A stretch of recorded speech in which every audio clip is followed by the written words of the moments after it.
Hello everyone, welcome or welcome back to my channel. This is Hazelisia Tarot and I am your tarot reader Stephanie. Today's reading is how men view you, what men like about you, etc. And even though I am using the term men, if you want to view this as like anybody that you are interested in or attracted to, you can use that as well. I am just calling it that because this is a viewer request video.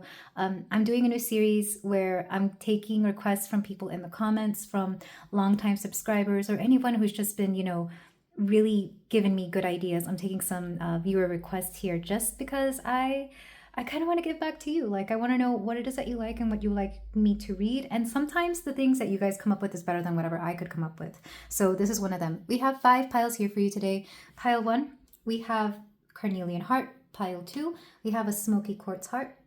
Pile 3, we have this cute little rose quartz heart. Pile 4, we have an orange calcite heart.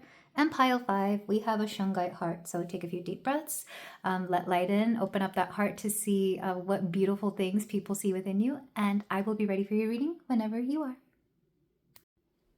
Hello there, pile 1. If you chose this cute little carnelian heart, then we have a reading here for you about how men view you, how they view you romantically or maybe platonically, in whatever way. And of course, it doesn't have to just be men. It could be anybody that you are interested in, attracted to, whatever gender you're attracted to. But regardless, we're going to start with your reading. I was getting a very intuitive vibe here. I'm not wearing my socks right now, which is weird. I usually like to wear something on my feet, but I'm getting like very natural vibes from this particular pile. So you might be my group of natural babes who maybe you don't wear a lot of makeup, or if you do, it's very minimal, or maybe you just love to, go barefoot whenever you can in nature, or I don't know, something along those lines. Let's go ahead and see what cards you got. We have the Builder. Discipline, practicality, and achievement. And I might have to censor this.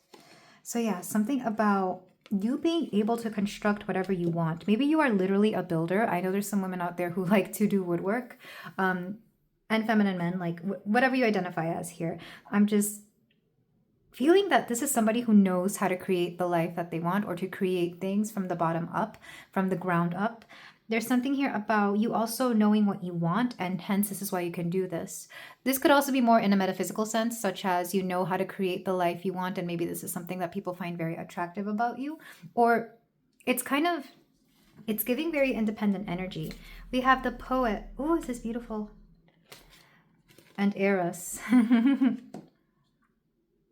The kind of men you attract are usually very poetic, very lover boy energy, flirty types for sure. I think it's because they're attracted to this very strong, independent energy of yours, and they kind of want to see if they can seduce that, which is very, very cute. I love this. Pile 1. Let's get more cards to see how men view you. But I'm getting the sense that, like, especially if you're a quote girl boss, which if you don't like that term, you don't have to use it, but that's what I'm seeing. Like, if you're a very strong, independent woman, I feel like the men who just love to like be romantic are very attracted to you, because you bring that out in them. Like, you're very much a muse. They want to construct poems about you. They want to like see what way they can romance you and bring out your soft side. We have loss, lack, fear, victimization. Yeah, it's like let me get more cards before I get into the rest of it, just because I want to see. There's a very specific energy coming through here, and maybe not all of you resonate with this. This is just how they view you, of course. The Karma cards. Oh, okay, some of these cards are... Oh, well. Some of these cards are face up, but I'm not really looking at them. I'm looking up as I get them. So we have Taurus. Yeah, this actually reminded me of Taurus. These little horns up here, whatever she's wearing, they reminded me of Taurus. So some of you could be Tauruses. We have your beliefs, the cost of, and use the most direct way, which makes sense. So some of you could be Taurus, or if not, there's just something very sensual about you. Something about the way you dress. It's not about the look, but the quality of clothes. It's about the feel of the clothes. I feel like if people are able to touch you, you probably have really nice and soft skin, or you smell really wonderful. You are pleasing to the senses in every way, visual, audio. Like, they probably like the way you sound, or even just the way you treat people. Like, even though you're able to construct anything, you have a very gentle way with people, which, they find this very, very enchanting. With lost lack, though, I am getting the feeling that there might be something sad about you, or maybe like you just have like a fragile presence. I'm kind of getting Pisces vibes here. So maybe some of you could be like Taurus, Pisces, kind of like me. I have a lot of Pisces in my chart. But there's like a fragility to you that people find very adorable, because it's like, yes, you're strong and independent, but you also have your times when you're vulnerable, which makes you human. So it takes away some of the intimidation that would otherwise be there. Let me get a Prism Oracle card for you, my beautiful pile one. But yeah, you attract men who want to be in love. Um, and I feel like they easily fall for you. The poet could also be you. Maybe some of you are very poetic and artistic, and again, that draws them in.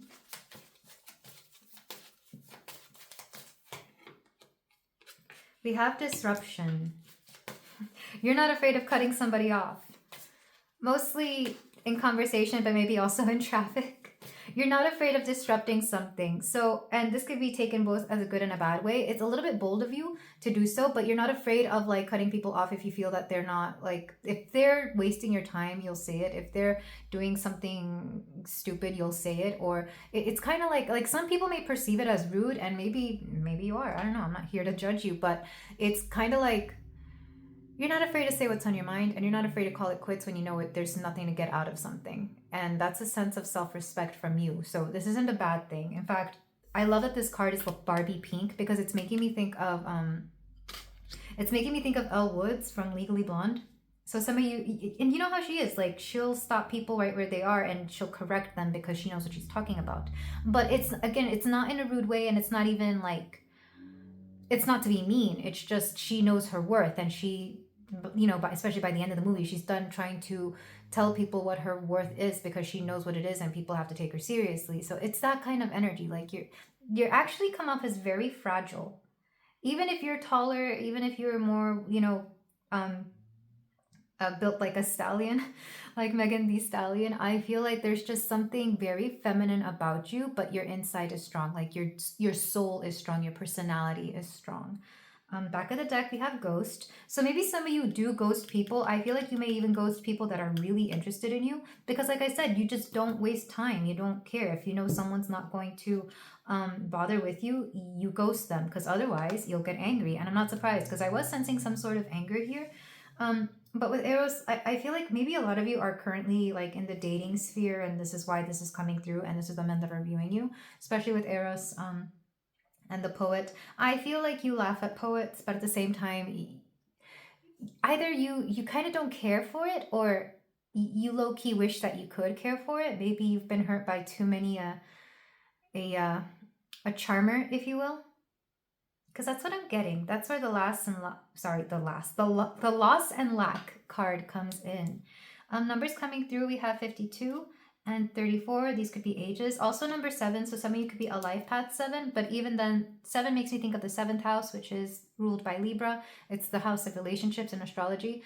And then life path 7, which is actually one of the more spiritual life paths out there. I've always lived in a 7 house, or most of the houses I've been have been number 7, and I've always been a very spiritual. They feel like temples. So I feel like, likewise, there's something about you that is like a temple. Like, people either have to come with respect or not be around you at all, which I absolutely love. I like this energy. Let's see. I want to get one more card. I want to get one from the Marvel Tarot, or sorry, not Tarot, the Marvel Oracle for my pile 1. We have Dr. Octopus, being right never feels wrong. So you do have a bit of a stubbornness of you, where like you like to be right, or maybe this is something that, like, I just feel like you're very smart, and people don't realize this until after getting to know you after some time. And that's just, it kind of, it either makes or breaks a deal here, because unfortunately there are men out there who don't want a partner smarter than them, and maybe you've had to deal with this a lot. And then there are some who really like this, but they have to be at your level, because they realize that they're not dealing with a fool. They're dealing with somebody who knows more than them, which means that they have to be up to they have to live up to your standards, because intelligence is it's a sign that you have high standards. Like, they know they can't get away with anything with you. which is very Taurian-like. And maybe this is why you ghost as well. If you see that somebody's trying to take you for a fool, you're like, okay, I'm out. Or same thing with the disruption. It's like you see somebody's trying to play you, you're like, oh, sorry, no, not here, not today, baby boy. We're not doing that today. So this is what I'm getting for you, pile 1. I almost called you Taurus. This is what I'm getting for you, pile 1. So if this sounds like you, if you feel like this is resonating with you, then we can go ahead and move on to the tarot, because I'm very curious to see how men view you. And I kind of want to do several ways. We're going to do how they view you physically, how they view you emotionally, mentally, spiritually, which may not apply for everybody, and then how they view you in general. So we are using the Mythos Tarot, and we're going to start off with how they view you physically. Pile 1, how do men view my pile 1 physically? We have the Page of Swords reversed. Again, there's something very... So again, I said like petite-like, and I feel like Elle Woods would be similar. So either there's something very structured about you, but there's also something about the way you move. I feel like some of you just come off as somebody that they could handle physically. That's how men view you. They can handle you physically, but maybe not verbally. Like maybe the words you say are kind of like, it's what throws them off about your appearance. So either you have a voice that doesn't fit how you look, or maybe for some of you, the words you say and how you speak don't really match how you dress, which, you know, this would be, I'm getting like they expect you to be a bimbo, but then you talk and you're way too smart for them. I don't know why that's coming through so strongly. Or maybe you will say things that just don't match what you do. Like maybe you're all about, maybe you have like an RBF, like you just look very mean, but then you talk very nicely. There's a disconnect between the way you look and the words you say, that's for sure. I don't know why that came through, but that's your appearance. But yeah, like I said, some of you have a very like maybe boho look to you as well, or very natural. But it's interesting because in this card, he's in the shadows. Maybe some of you don't get out much, or you're just like, you meet more people online. Some people have a hard time wondering what you look like. And when they do, it's like, oh, I didn't expect you to look like that. Not in a bad way, though. Well, I guess depending on what they like. But usually it's not in a bad way. How do they view you emotionally? Ooh, the Chariot. Very emotional. Emotionally intelligent, because the Chariot is ruled by Cancer. But also not afraid of expressing your emotions. You're also not afraid to express anything that you feel. How do they view you mentally?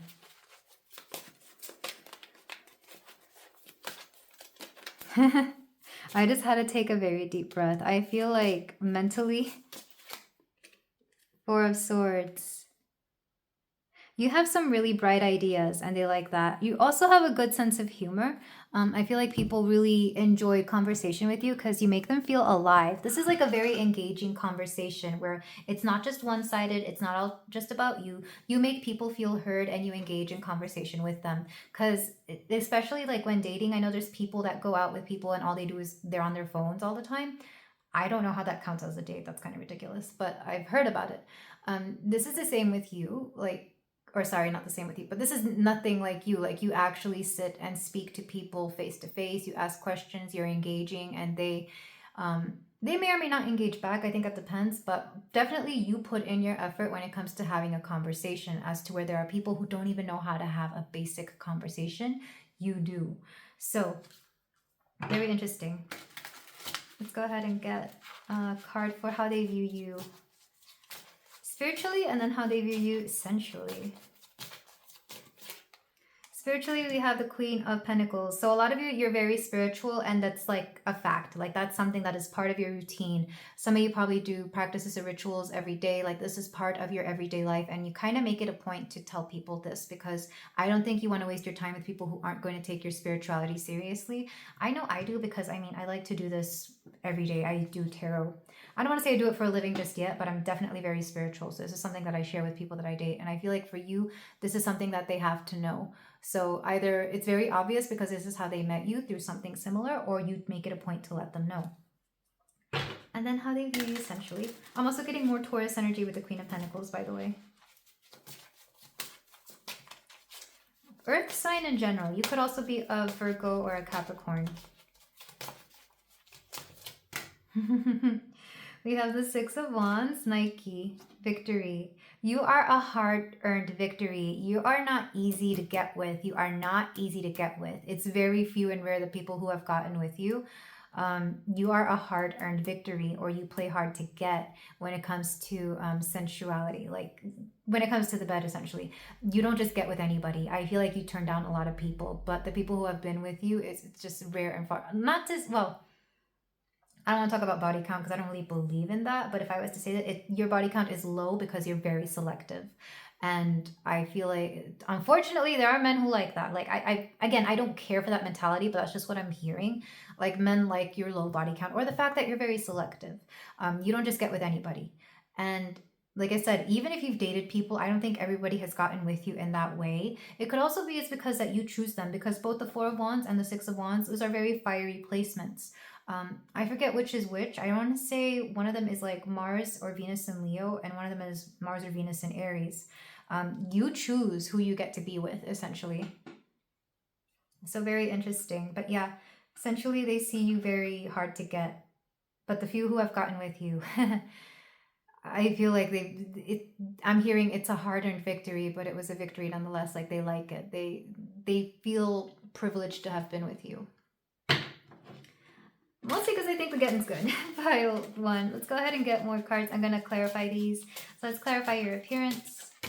Ooh, the Hierophant. For some of you, you could have a rather quote traditional way of dressing, but even then, like, it's very enticing. Like, even if you dress very modestly, which would be the Hierophant, we have Dionysus as the Hierophant in this particular deck. I feel like you also know how to dress for parties. So one minute you're like very modest, and the next you're just like, you glam up, you know how to glam up. And even the way he's looking, it's almost rather seductive. That's how I feel men view you physically. Like, ooh, look at pile 1.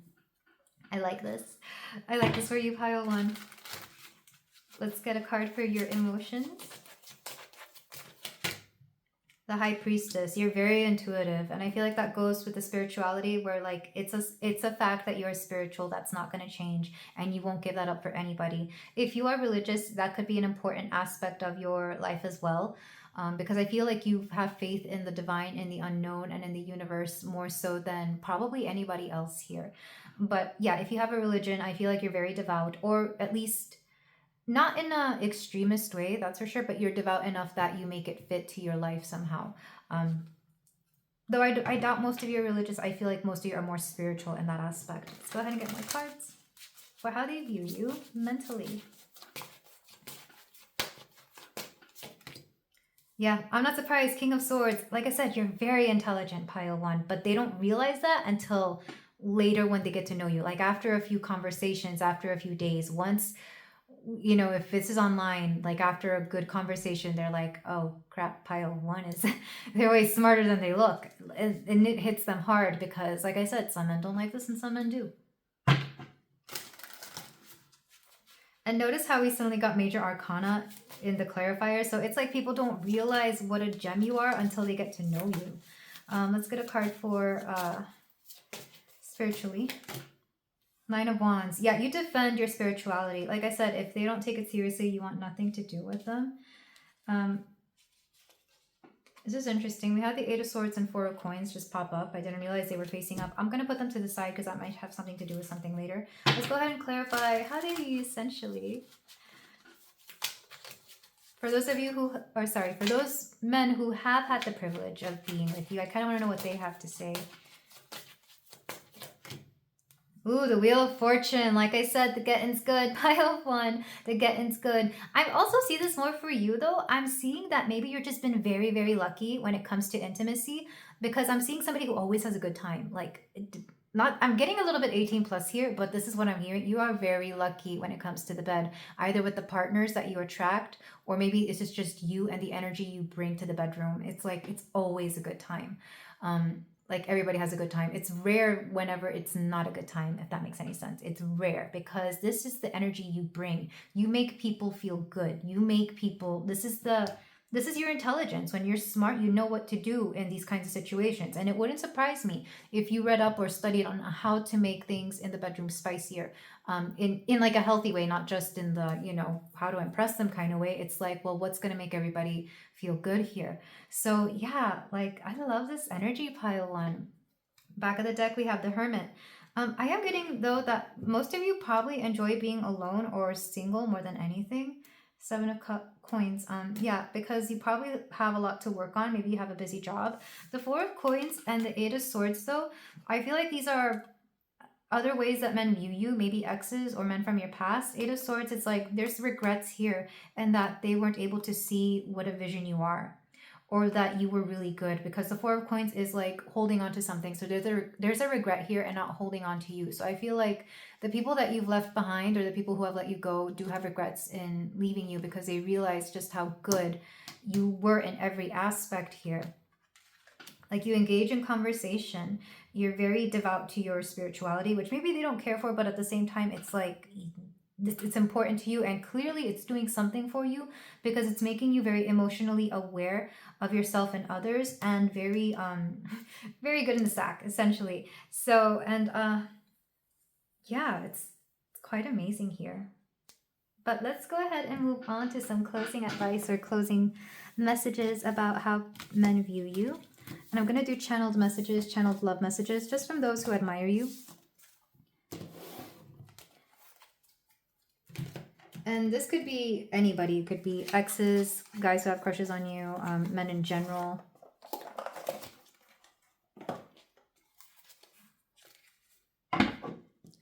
For my pile one. Channeled messages. We have, I can't be with you right now. So I feel like you attract a lot of, this could be you. Maybe you just, like I said, some of you are like okay being single, or you're just like not looking for a relationship. But it could also be that you have attracted a lot of men in the past who didn't have the time for you. And maybe that's why that regret card came through. It's like they regret not seeing your worth and value or keeping you around. We also have, I think about us growing old together. Yeah, there's some people who could envision seeing you long term, because you're definitely very much wifey material to them. Or they find out, later on that you're wifey material. Let's travel to unknown lands together. So some of you could travel a lot, or maybe people want to travel with you, especially if you are drawn to people from other sides of the world. Maybe you have a lot of people online that you meet. We have, you're so familiar to me, as if we've known each other for a long time. Like I said, you attract the romantic types, and I feel like these will try this kind of line with you. But because you yourself are also rather spiritual, I feel like it's easy for you to know the significance of somebody in your life. And if you've had past life connections, then you will understand that as well. Let's get one last card. Every day is just another day without you. Like I said, there's people here who miss you. Like they miss whatever you used to bring to the table here in terms of a relationship, or in terms of dating, whatever it was that you were. But people find it very hard to let you go, or they just miss you very easily. Let's get some runes. So you got 5. We have, this is Anzus, which is wisdom. So yeah, you're very wise. I feel like that's that spiritual side of you that comes out. We also have Lagus, which is healing. You have a very healing energy around you that I feel people, I think this is what makes them miss you. It's like you just make everything feel right. We also have, I want to say this is Ewas. Where's my little book? This is Manus, which is actually, I think it's like for humanity or humankind. So there's something about the way you really provide for the world that people seem to really respect about you. Like I said, I was getting girl boss energy, or maybe just boss energy in general. So maybe you are you have a position in leadership, or you may have your own business, or you do something for the community and the world at large. We have Tewa's victory. I'm not surprised, because people find out that with you, they can win. With you, you're able to build people up just as you have built yourself up. And maybe people were doing better when they were with you. We also have, this is Wunjo, joy. You have a very joyful presence, and people love being in your energy. It's rather jovial. Like every day with you could be a party, easily a party, because you have a great sense of humor, and You bring so much good energy. Like that's that's the only way I can describe it. You bring joy to people. But this is where I leave you, pile 1. Thank you so much for letting me read for you. If you feel like doing so, you can like, comment, and subscribe, and I will see you in the next reading. Take care. Hello there, pile 2. If you chose the smoky quartz card, then we have a reading here for you about what men find attractive about you, how men view you, what men think of you. And of course, this doesn't necessarily have to be men. You could also be this to mean maybe more masculine leaning people as well. This is a viewer request, so I am just honoring that particular message. But regardless, you also don't have to be a woman. You could be a man as well, especially if you're into men. But let's go ahead and look at your oracle cards to see how men view you. We have Earth Mother 36, grounding, rewilding, and nourishment. Ooh, I love this.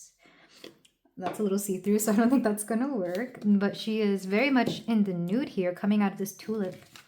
We also have the Hunter. Number 9. The Vow. Wow. And Prometheus, altruism.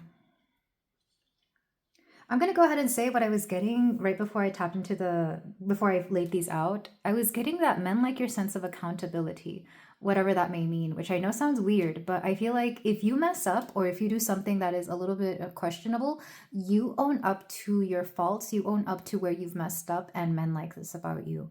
And I think that's all men. I think that's people in general as well. Like, they really like this about you. Because with Earth Mother, the grounding and the nourishment, it's like you're very down to earth. It's like, you know, there will be times when you mess up, but people are people. You know, we're human. We mess up sometimes. We don't do everything perfectly. This is part of our life journey, is to make mistakes. But with altruism and the vow, it's kind of like you vow to make things better, or you vow to do things for people.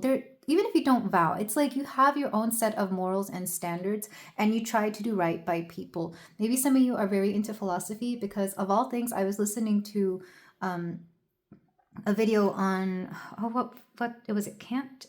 Yeah, it was, I think his name is William Kant, or Kant, Kant. But something about morality here. Maybe you have a very specific set of beliefs, specifically philosophical, or maybe even spiritual or religious. Like, you have your own set of morals, and you try to do right by people. With the Hunter, you're very much a go-getter. Like, you're not afraid to go after the things that you want. And I'm getting overall like a very mature energy here. The vow does let me know that there have been people in your life who have wanted to dedicate themselves to you. I feel like you attract a lot of men who are looking for commitment, or who are looking for partnerships, maybe even marriage, especially with Prometheus, because this card was originally meant to be like what kind of men you attract, but I feel like they are attracted to your altruism, because you don't always attract the best men, but even the ones with like questionable morals see that you have good morals, which I know seems weird. It's like, I'm hearing you make a sinner want to repent. It's kind of weird, the words I'm getting for this particular pile, but let's go ahead and get the rest of your cards to see how men view you. And beautiful pile 2. Some of you could be the age 36. Earth Mother is giving very earthy energy as well, so you could be a Taurus, Virgo, or Capricorn, though you do not have to be. We have duality, many meanings, and misunderstanding. Again with 36, maybe some of you are this age, or that could be a number of importance to you. Let's get your Marvel card.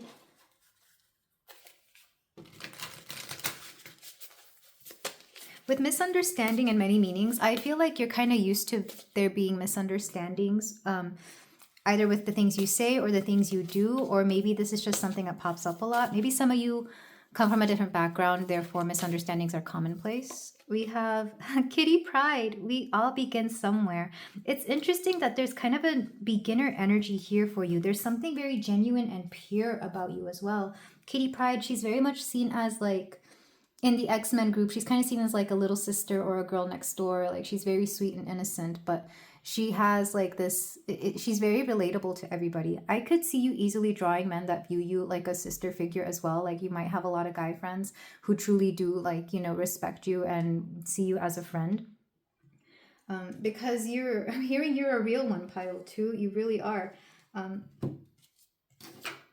maybe even you stay friends with the guys that you've dated in your life. Let's get more cards for you. We have sadness.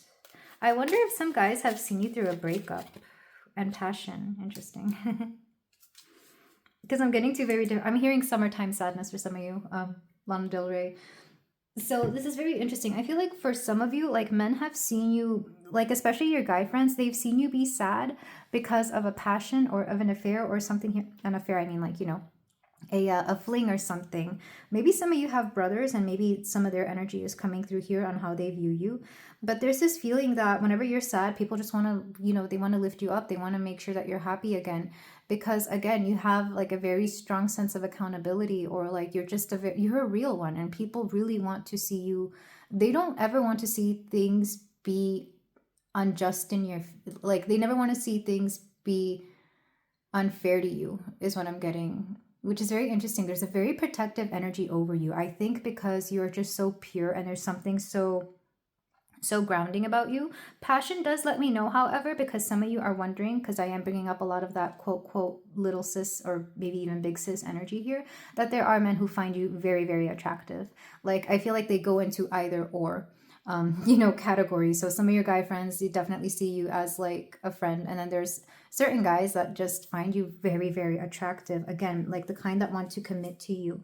Or even this earth mother energy, it's very Venusian, or even the hunter energy, but there is something passionate about you. It could also be that you yourself have a lot of passion, like maybe you're very passionate about like whatever your hobbies may be, or whatever your life goals, whatever your career is. Like you throw yourself into a lot of things, like you give yourself very, very fiercely to whatever it is that you believe in. And I think this includes relationships. I feel like certain men have seen you be in relationships and give your all to it, and then like be brokenhearted when somebody didn't return the sentiment or the feeling here, or whenever people have let you down. So overall, I see very overprotective energy over you from men.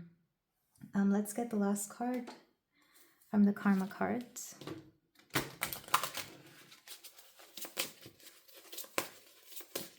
The way your beauty is being described, it's like girl next door, but like not necessarily in a bad way. Like you're appealing to all kinds of people. We have the 10th house, your destiny, where you're going, your career. So a lot of you could be focused on your career. I feel like some of you could even be in school right now, which would explain, again, that protective energy. Like the men in your life probably want to make sure that you're going, do your studies well, that you're not being sidetracked by some, you know, F-boy or F-girl, whatever you're into, that is just trying to, you know, break your heart and like misalign you somehow with your purpose or your goal or your destiny here. Back of the deck, we have communicate, analyze, and let your mind tell you how to. This is Mercury. So a lot of you are really great communicators. I feel like you're really easy to talk to, and a lot of people enjoy talking to you. But it's also like a way of learning for you. Like you enjoy talking to people because you learn through and with them. So very interesting energy that I like here. And I feel like just in general, you make a really great friend.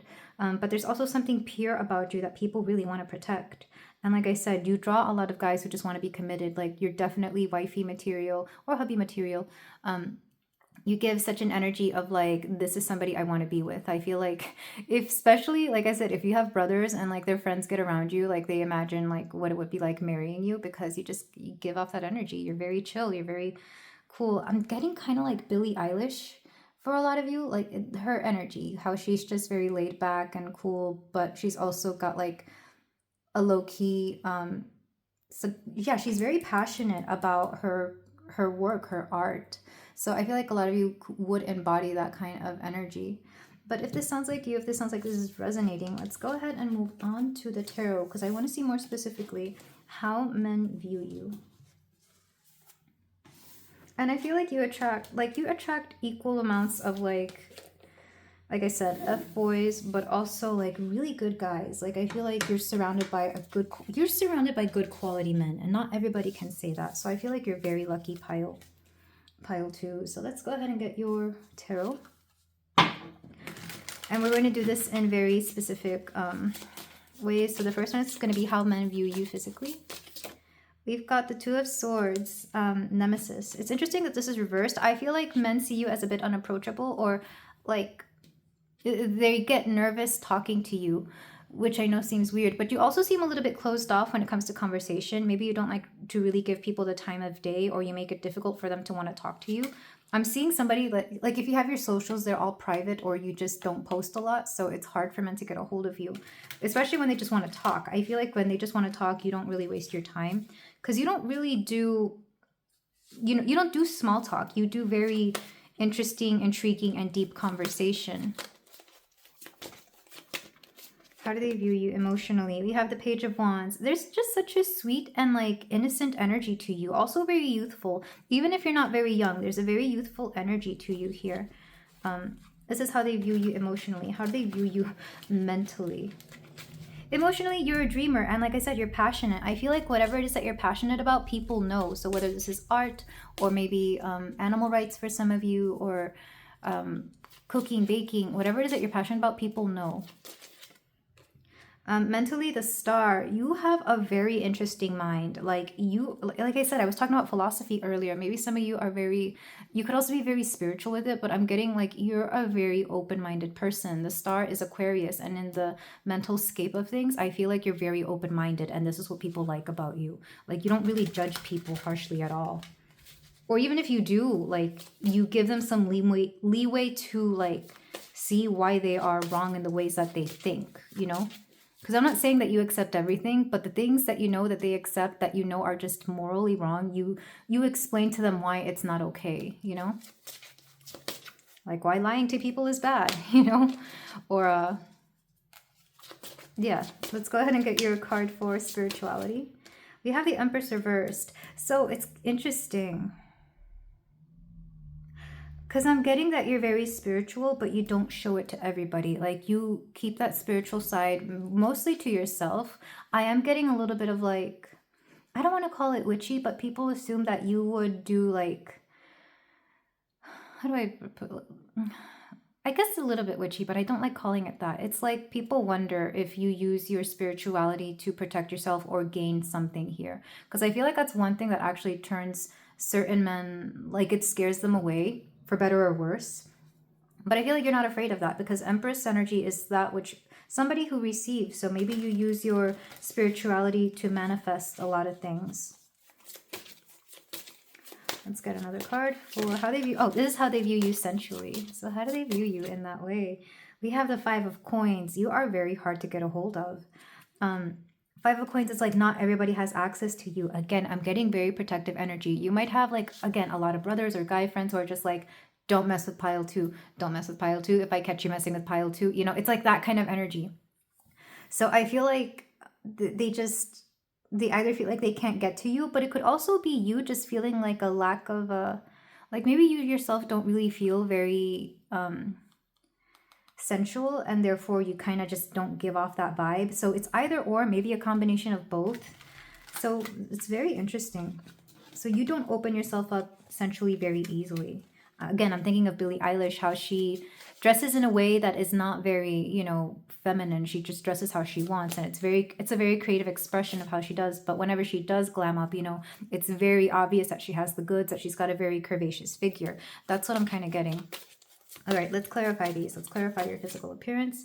We have the Devil reversed. Again, it's like you refuse to dress in a temptress kind of way. You like to dress for you. You don't really dress in an overly feminine way, because I think in the past you've tried and you didn't like the attention it brought, or maybe you've seen the kind of attention that women get with that kind of style of clothing and you just don't care for it. And if you don't, it could just be, again, like you just don't care to dress for the male gaze here.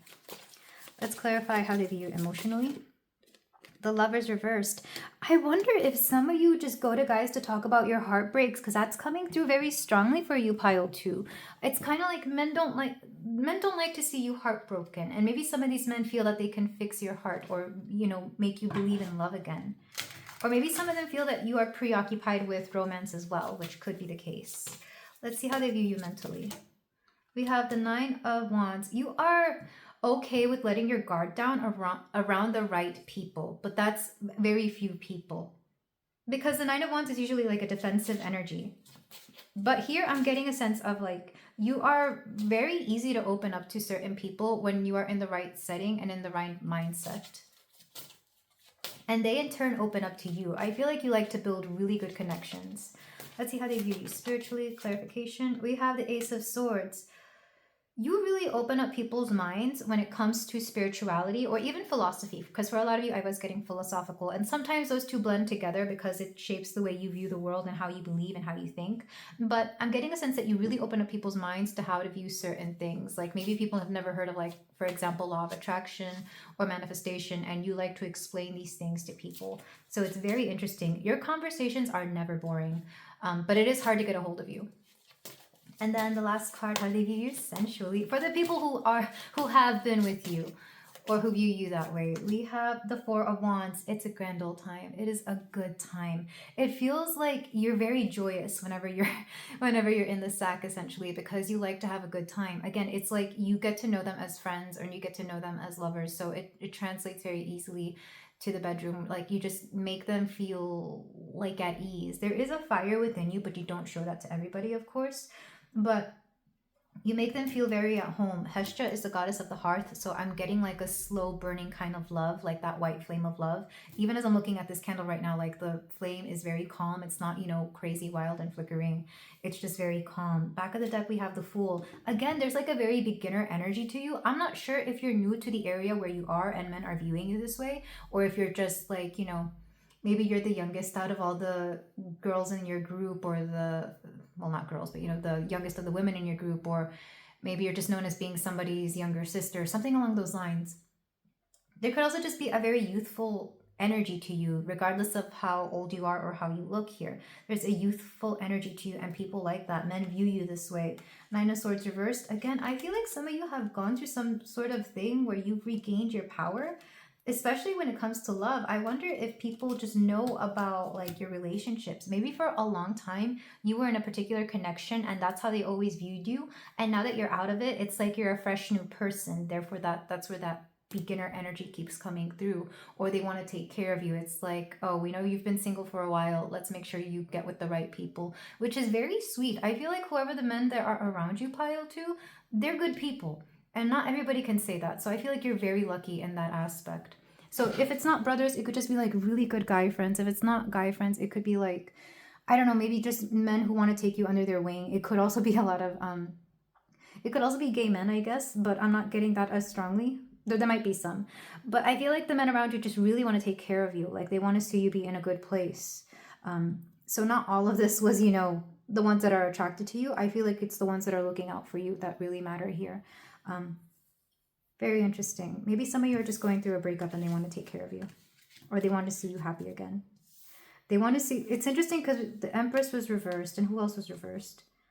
The Devil and the Lovers. Yeah, maybe some of you got out of a really bad relationship and you're just surrounded by guys who want to see you do better, which it's so interesting because I'm not used to this energy. It might also be just a group of gay men who are viewing you this way.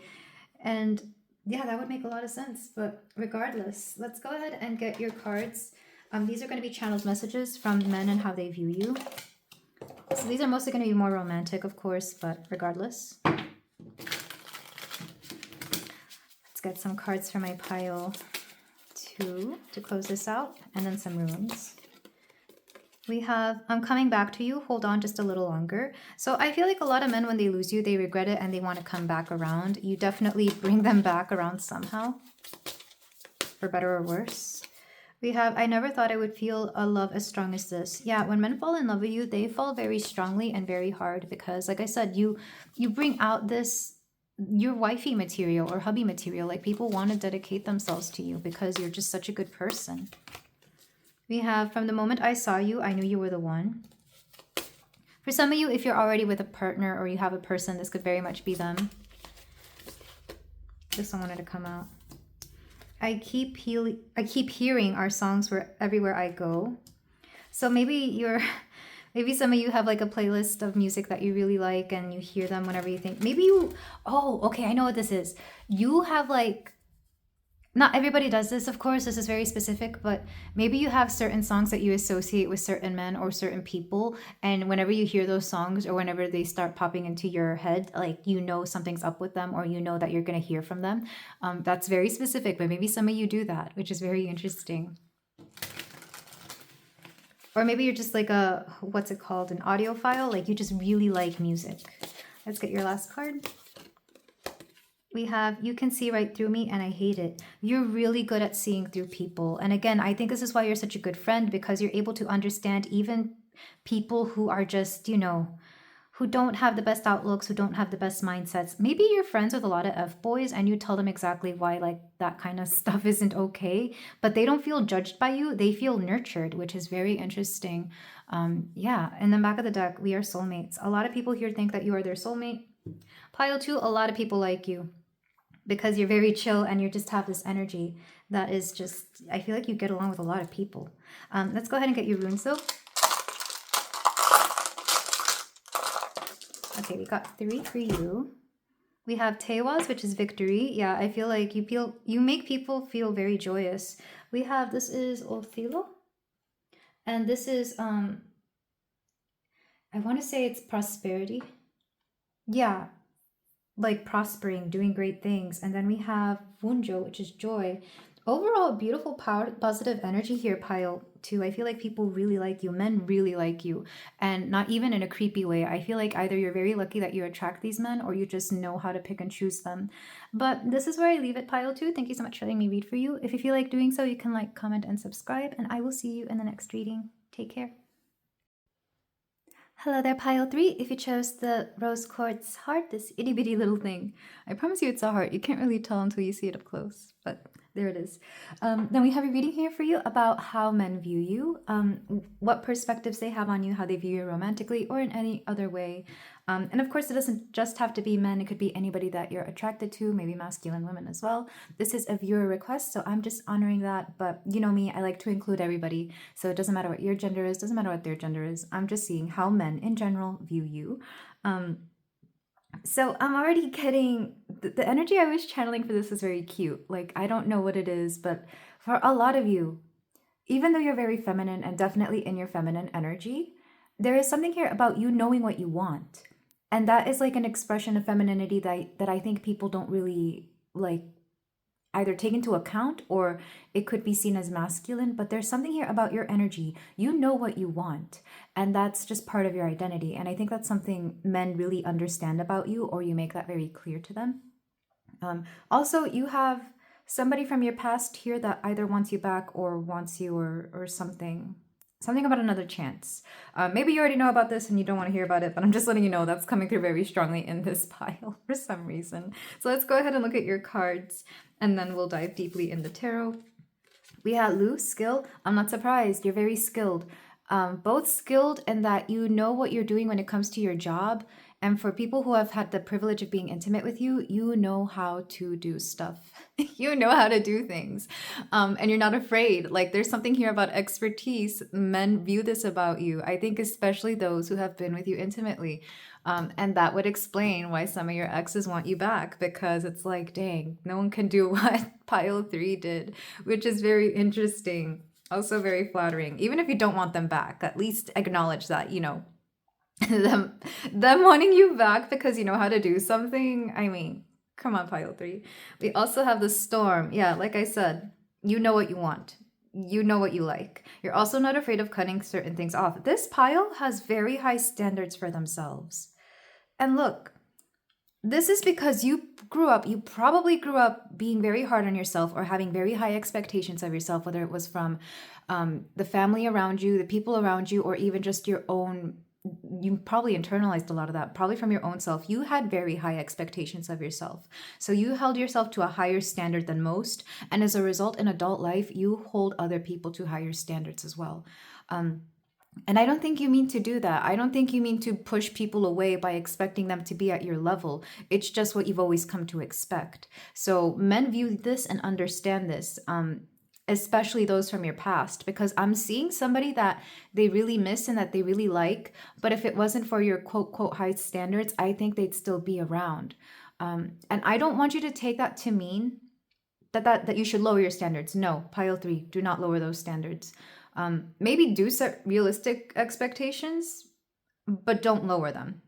And those are two different things. I hope that makes sense. I'll elaborate that, but for whatever reason, this pile, you're Your messages are coming through very strongly. Yeah, vulnerability, 23. One of the reasons that men miss you, especially their exes, like I feel like for a lot of you, you have had a lot of relationships with men. Well, not a lot, but just there have been strong connections here. I need to censor that. But we have 23, vulnerability. We have showing up, honesty, and communion. I almost read that as communication.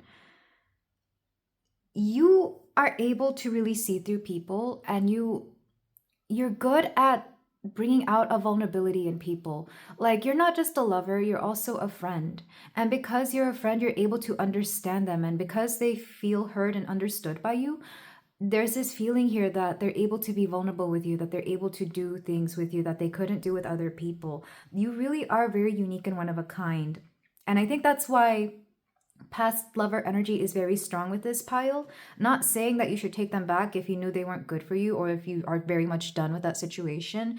But what they are telling me is that they would give anything to have the connection that they had with you back, or something similar, because you are one of a kind. And this comes because you have high standards. This comes through because, again, you do your work. You're skilled in every aspect that you care about. And this would include being skilled in relationships, being skilled at understanding people, being skilled at building a proper relationship, a connection here. Because not everybody from your past is a lover. I'm getting people that you never really even gave a chance. They would love to have a chance with you. Even if they don't message you or tell you anything, I think it's because they understand that you're out of their league. Quite honestly, pile 3, you're out of a lot of people's leagues. Because either you're just in the wrong environment to be with people that meet your standards, or you bring something very different. Not everybody does what you do. You're not one to be taken lightly. That's for sure. The storm, again, I feel like you cut a lot of things off on your own, but it's also giving me, why am I thinking of Storm from X-Men? How she has she carries herself with the weight of, like, she carries herself like a queen because she essentially knows what she's made of. She knows her worth. Even when there's been doubts in her storylines, because I'm thinking of the more recent animated series. Is it X-Men 96? I think it's called 94. One of those two. One of those. Like, she loses her powers for like a good part of that story arc. And she has to relearn how to regain her confidence in different ways. And it's like the whole time she knows what she's made of. She knows who she is. That's what I'm getting. Like, even when you're at your lowest, you still know your self-worth. Even when you're at your worst, you still know where you stand with people. Like, it's so interesting that this is coming through, because I feel like men are very aware of this energy of yours. Maybe a lot of them have tried to come back, and you've just been, in this energy of, I'm not going to lower my standards for you. You have to meet me here. I would take you back if you met me here, but you refuse to, so I can't. That's what I'm getting. And it's odd that this pile is so specific. And I think you know who you are, pile 3. This is my group of baddies. This is my group of girls girls and guys, who don't, you don't make yourself less for anybody because you've tried to in the past.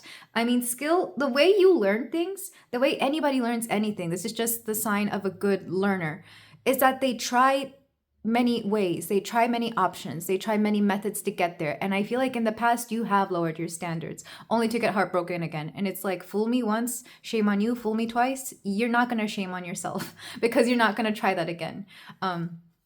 This is why you know what you know. But this is also why you're good at being vulnerable with people, because you've been able to share your past mistakes. Like, you're very capable of opening up to them. And because of this, they want to open up with you. And you don't do this to use anybody. If people have ever accused you of this, that's a joke, because I feel like it takes a very strong person to be vulnerable with people and to allow that vulnerability to be there with them.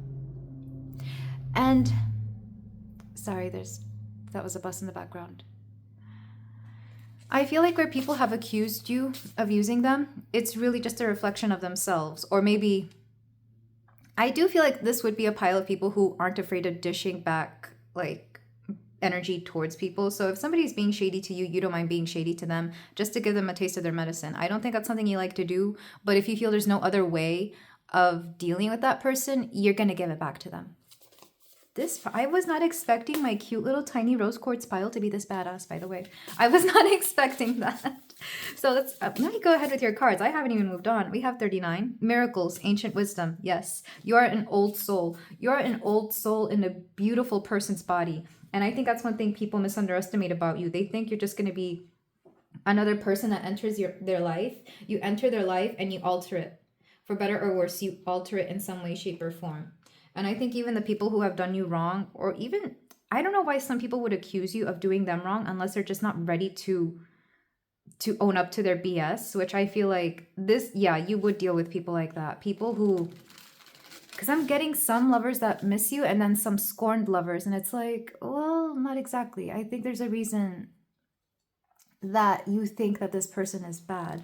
And I'm not saying you won't own up to your faults here, pile 3. I just think you've had to deal with people who don't like to be treated the way that they treat others in a negative way. Like I said, you're not afraid to dish back their own BS to them. But you don't like to and you don't want to. It's just like a last resort. But you're an old soul for sure with miracles here. And it doesn't surprise me that you would allow miracles to happen. With somebody like you, miracles would happen. You would be that one person that people got with and somehow something really extraordinary happened while they were with you. Like something that they thought they would never get out of. Like you are literally somebody's blessing. You are a lot of people's blessing, for better or worse. I'm getting specifically that for a lot of you, you come to people in their time of need without you realizing this. Like they were maybe at their lowest, or maybe they were going through something, and this is when you come through. You come through and you help them out. And this is the kicker. They don't realize what a blessing you were until you're out of their life and it gets worse. It's like they wanted to say that you were their lowest point. No, their lowest point was after you, when some other BS came through. But they want to associate it with you because you just happened to come around that time, when truly it would have been worse if you hadn't shown up. My God. What have you been through, pile 3? This energy is intense. We have Howard the Duck.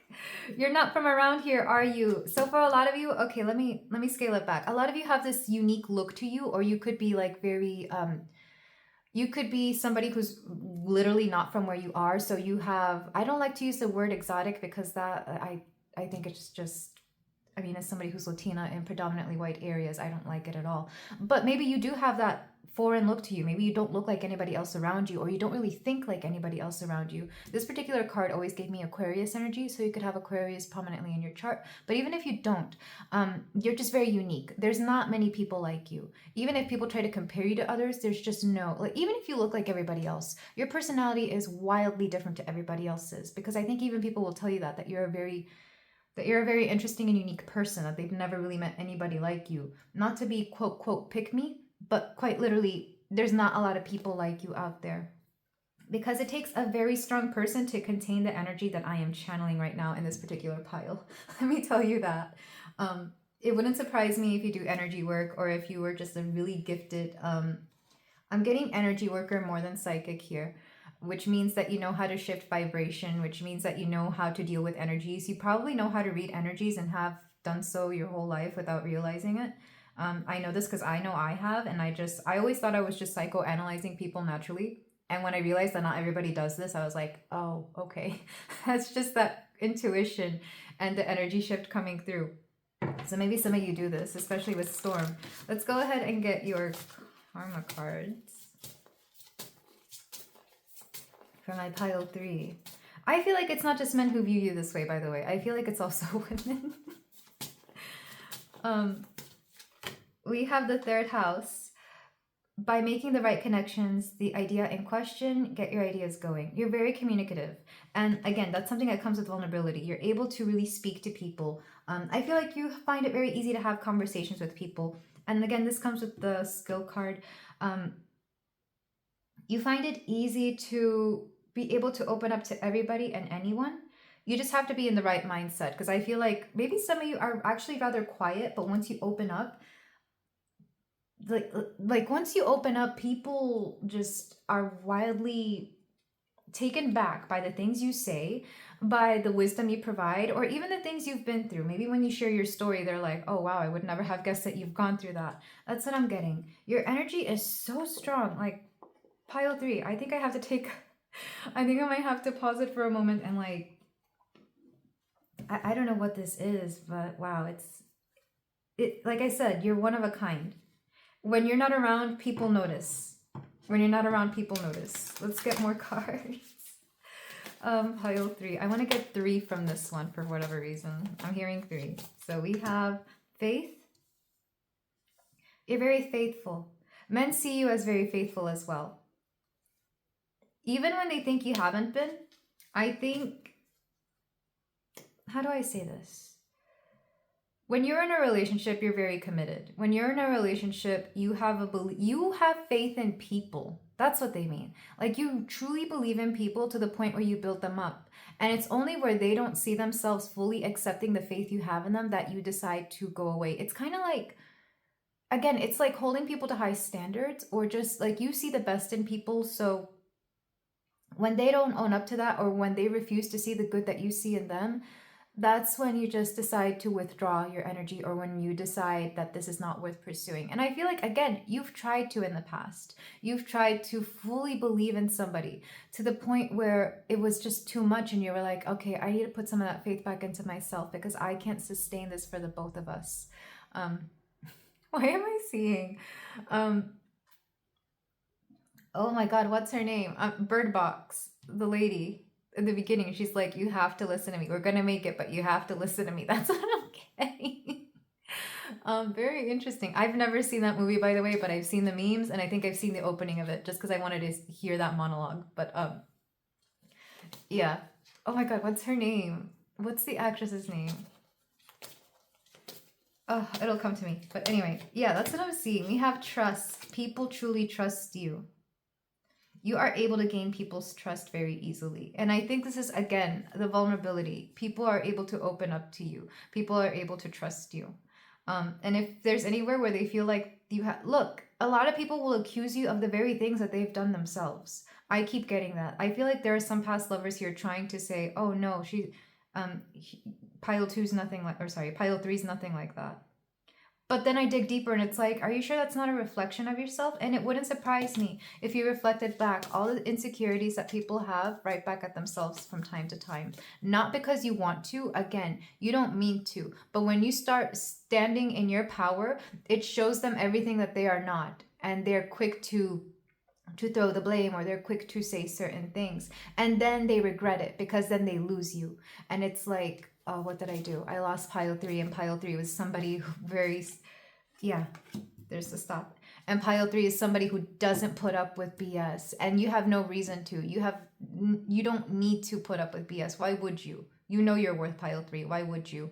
I wonder if some of you have recently broken up with somebody, because the fact that this is coming through very strongly, I feel like I'm not even on the same topic of how men view you. I'll try to stay on topic when it comes to the tarot.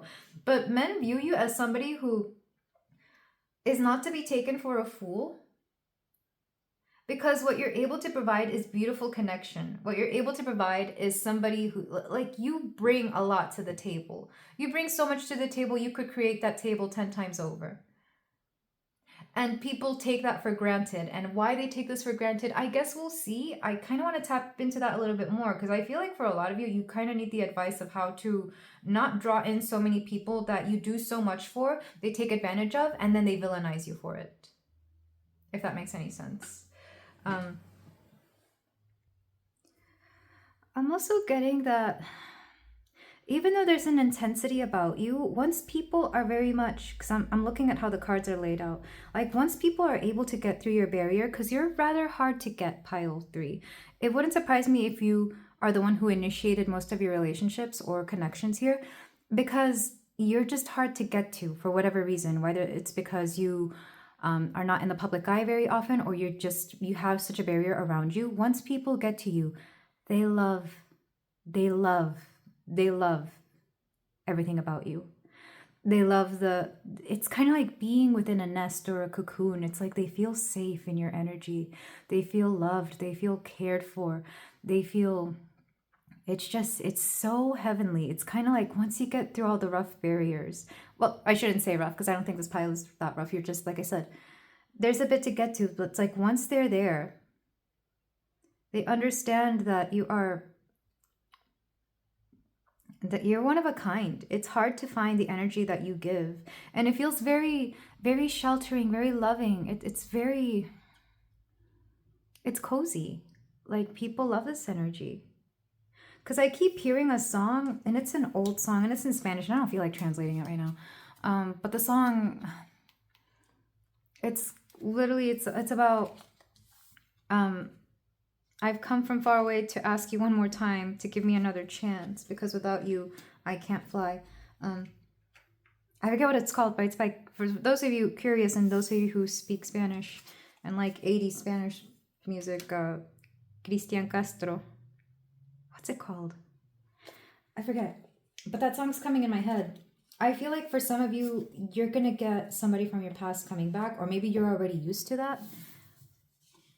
I mean, I know me personally, there's people from 10 years ago who like to approach me like, hey, want to reconnect? And I'm like, why?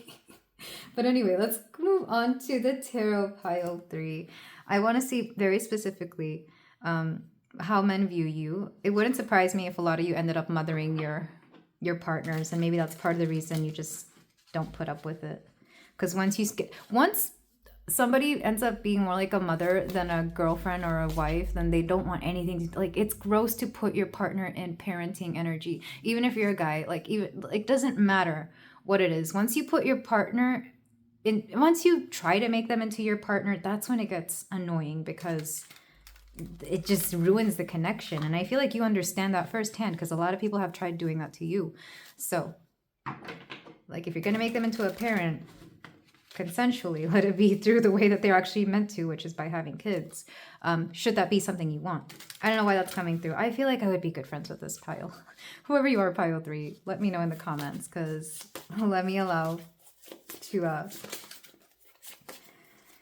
worship this energy, because I can see how people can easily become hooked on you. Okay, so first card is going to be appearance. How do men view you appearance-wise?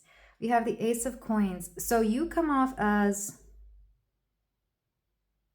you dress very practically. This is earth energy. But I'm also seeing, like, when you need to, you know how to dress to the nines. Like, we probably have a lot of really nice pieces of clothing, like either expensive clothing, designer clothing. Maybe it's your jewelry, because he does have a coin here, which I'm assuming is gold. So maybe some of you, you know how to dress like, like, you know how to dress like you're rich, even if you're not.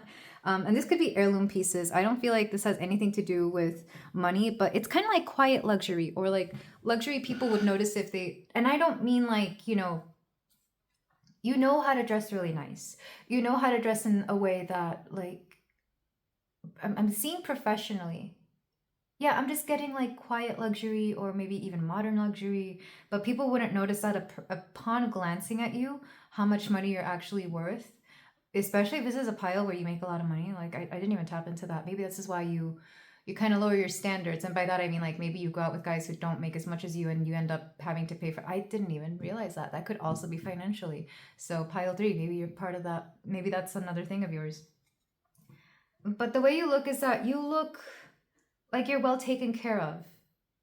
In fact, when people meet you, they assume you have a boyfriend or a husband or a partner that, like, pays for a lot of your stuff. And the truth is, you pay for a lot of your own things, which is very interesting. I think it surprises even the women at the salon. It's like, you're paying for this all for yourself. And you're like, yeah. They're like, you don't have a man. And it's like, no. Okay, that's interesting. So men assume by your looks that you're either very well off or that you have a sugar daddy. But not in a bold and obnoxious way. That's why it was reversed, because I kept hearing quiet luxury. They would assume that you have a partner and you just live off their income. It's very interesting. Let's see how they view you emotionally. How do men view you emotionally? Though it's hard for me to separate men from this one. I'm getting everybody, because it's not just men who have opinions of you. It's also women, straight women. Because I think they're trying to figure out what men see in you. Because they kind of want that for themselves. They want your energy. Very interesting. We have the Queen of Wands. Emotionally, like I said, you allow people to be very vulnerable. They feel very seen and heard by you. Emotionally, you're also quite a bit of a... You're rather feisty. But they don't mind that. They like that. I'm getting like... like this stereotype of Latinas being feisty. That's what I'm getting. And I say that because I am Latina and I get that all the time. That's what I'm getting because I keep seeing Sofia Vergara in Modern Family, how she's a bit of a, she's a bit of a pistol, That's how men see you. They see you as fiery. You don't have to be Latina, of course. This is just the example I'm using because that's what I'm used to. But regardless of what you are, and that card from the oracles, like you're not from around here. Maybe you do have a very particular attitude or personality that people stereotypically associate with your race or background. So take that as it resonates. I don't like how that is coming through, but that's how men view you. So unfortunately, I feel like, but I guess this is a positive. I don't like fetishizing things, but this is what I'm getting. So yeah.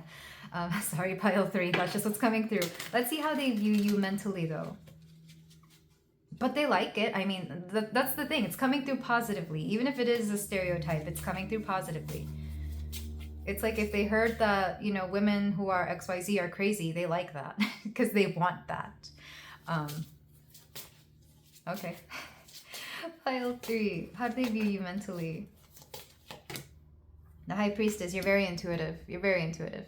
Surprisingly, like there's no denying it. Pile 3, you are intuitive, you're psychic, you're energy healer. You do something here with source. The divine flows through you. The divine flows within you. If you don't believe that, I'm sorry, that's a lie. You just haven't tapped into it or you haven't strengthened it. But I think you will know. Because I've always associated intuition and intelligence to be very similar, if almost the same. And because this is coming in the mental pile with the High Priestess, yeah, your intuition and your intelligence are blended very well together to the point where I think you freak people out with how accurate your psychic perception can be. And I feel like this is why you get certain people who kind of want to discredit you and say that, oh no, you don't know what you're talking about, because the truth is that you do.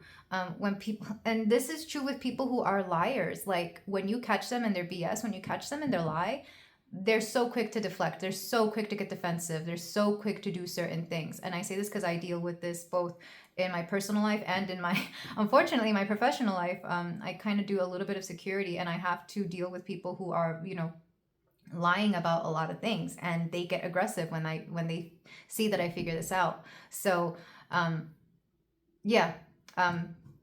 there's no denying it. I think a lot of men view you this way. People who have been with you, they see that your intuition has been right way too many times. Even if they don't believe in that, which, those are always my favorites. Like, oh, I don't believe in that. It's like, well, then why did I just prove you wrong, right or wrong? Why did I just, catch this 9 times out of 10, or something along those lines. It could also be that a lot of you become very psychic with your partners. For this particular pile, your ex-partners are coming through very strongly, and that wasn't the case in the previous piles. Okay, so how do men view you? This is spiritually, which is interesting. I'm already gaining the spiritual stuff. How do men view you spiritually? We have the 8 of Pentacles. You're very dedicated to your spirituality. This is Chiron, which is the healer. Chiron is the healer of the gods or the heroes, but he was basically their therapist, their physical therapist. Like, he healed them. You're a healer. Spiritually, they understand that you heal. So it's not just that you're psychic, it's that you do something with that ability and you heal people with it. Even if you don't do this, like let's say you're a doctor and you're very intuitive, you know how to use that intuition within your field to help people even more. And this is what makes you very successful. There's a reason that skilled card was coming through in the oracles. So whatever it is that you do, you are so skilled that you're nearly psychic at it. And this is true. When you dedicate enough time to something, you become rather supernatural about it. So whatever it is that you do, you're really good at it, pile 3. And then let's see how they view you sensually, which I'm very interested in, because honestly, all of these cards are already pretty hot. So how do men view you sensually? We've got the 4 of Cups, sticks. You do something to people emotionally when you're intimate with them, physically intimate. You do something to them emotionally. I feel like, and right next to Chiron, the healer, it wouldn't surprise me if it's like you create certain emotional, I'm hearing barriers and bonds within, like you break down the barriers and you create a bond sensually. And I did mention that here with the High Priestess, it wouldn't surprise me if you get very psychic with your partners. And I feel like this is what happens whenever you are with them sensually. Because usually the Four of Cups is like, it's it's it's being emotionally stuck on something. You make them emotionally stuck on that good loving you gave them. Like emotionally, they, even if they're not typically, God, how do I say this? Like it's hard to say because I think it's hard for them to express it as well. But I'm trying to put words to it. You are very, when it comes, it's that vulnerability. Even if they're not typically very emotional when it comes to intimacy, if your partner isn't this way, they become this way with you. They have no choice but to, because this is what you demand energetically without saying. When you get intimate with somebody. But like I said, it's that nurturing energy that you bring. They feel very safe with you. The Four of Cups is like holding on to something emotionally. It's like you hold on to their heart, or you hold on to each other's heart. Because when I'm tapping into this particular energy, it's very soft, but it's very gentle. And I feel like there's a level of vulnerability that they have to reach if they want to get with you. And I feel like not everybody's ready for that. So if you've ever wondered why it didn't work out with somebody more physically, or why you couldn't get with somebody physically, it's because of this very thing. Maybe you have in the past and they were very emotionally blocked off, but I feel like that's because you also were emotionally blocked off. But this would be a pile where it would be very hard for you to have like casual flings without them being something more. Like casual sounds nice for you, but I don't think it's a reality that you can really hold. I hope that made sense. I'm trying to channel what I'm feeling. And this is one of those piles where like the things I'm feeling, it's hard to put into words. But that could also explain your sensuality. Like it's hard to put into words how you make people feel, but they know it feels good. Let's go ahead and let's clarify this energy. So let's clarify your outer appearance, your physical appearance. Queen of Cups. You have a very romantic way to you. Like I just think you're beautiful. Like I think men view you as very beautiful in a romantic way. Like you're definitely girlfriend, or your partner vibes. You give wifey girlfriend vibes. Like whenever they imagine somebody that they want to be with, you have that look. Like you just have a very sweet look to you, but not so. It's so different from the second pile, because that one gave very girl next door energy, but this one, it's like wifey energy. Like a step above that. Like you know how to dress the part. You have a romantic look to you. Especially with the Queen of Wands, like men fall for you very easily. Like this could easily be my pile of people that people fall for at first sight. And that's even if they themselves don't believe in that, or if they fall in love with you like the moment that they meet you, because you have an energy about you. Let's see how they view you emotionally. Four of Wands, you build people up. Like it's no wonder people miss you, pile 3, because even though your energy is intense, you do a lot. It wouldn't surprise me if you're a Scorpio or have Scorpio placements. I'm also getting Pisces, because there's a lot of water here. Oh, combination of water and fire. How do they view you mentally? Ace of Swords, you're a very unique thinker. You have very specific ideas here. You're also really good at conversations. Your conversations with you are never boring, because you could speak to anybody about anything. It's that intuition. It's like, you probably tap into people and wonder what they would like to be, and what would they like to talk about, and you're good at that. You even pick up when they don't want to talk, and I think even that energy is something that they like. It's like, oh, thank goodness, I didn't want to talk today, and they seem to be okay with not talking. So even your silence, when you give them the silence, is okay with them. Like, you very intuitively pick up on how people like to communicate. Let's see how they see you spiritually. Yeah, the Tower reversed. And I was already mentioning this in the oracles. Your energy cannot be contained. You naturally and very easily shift people.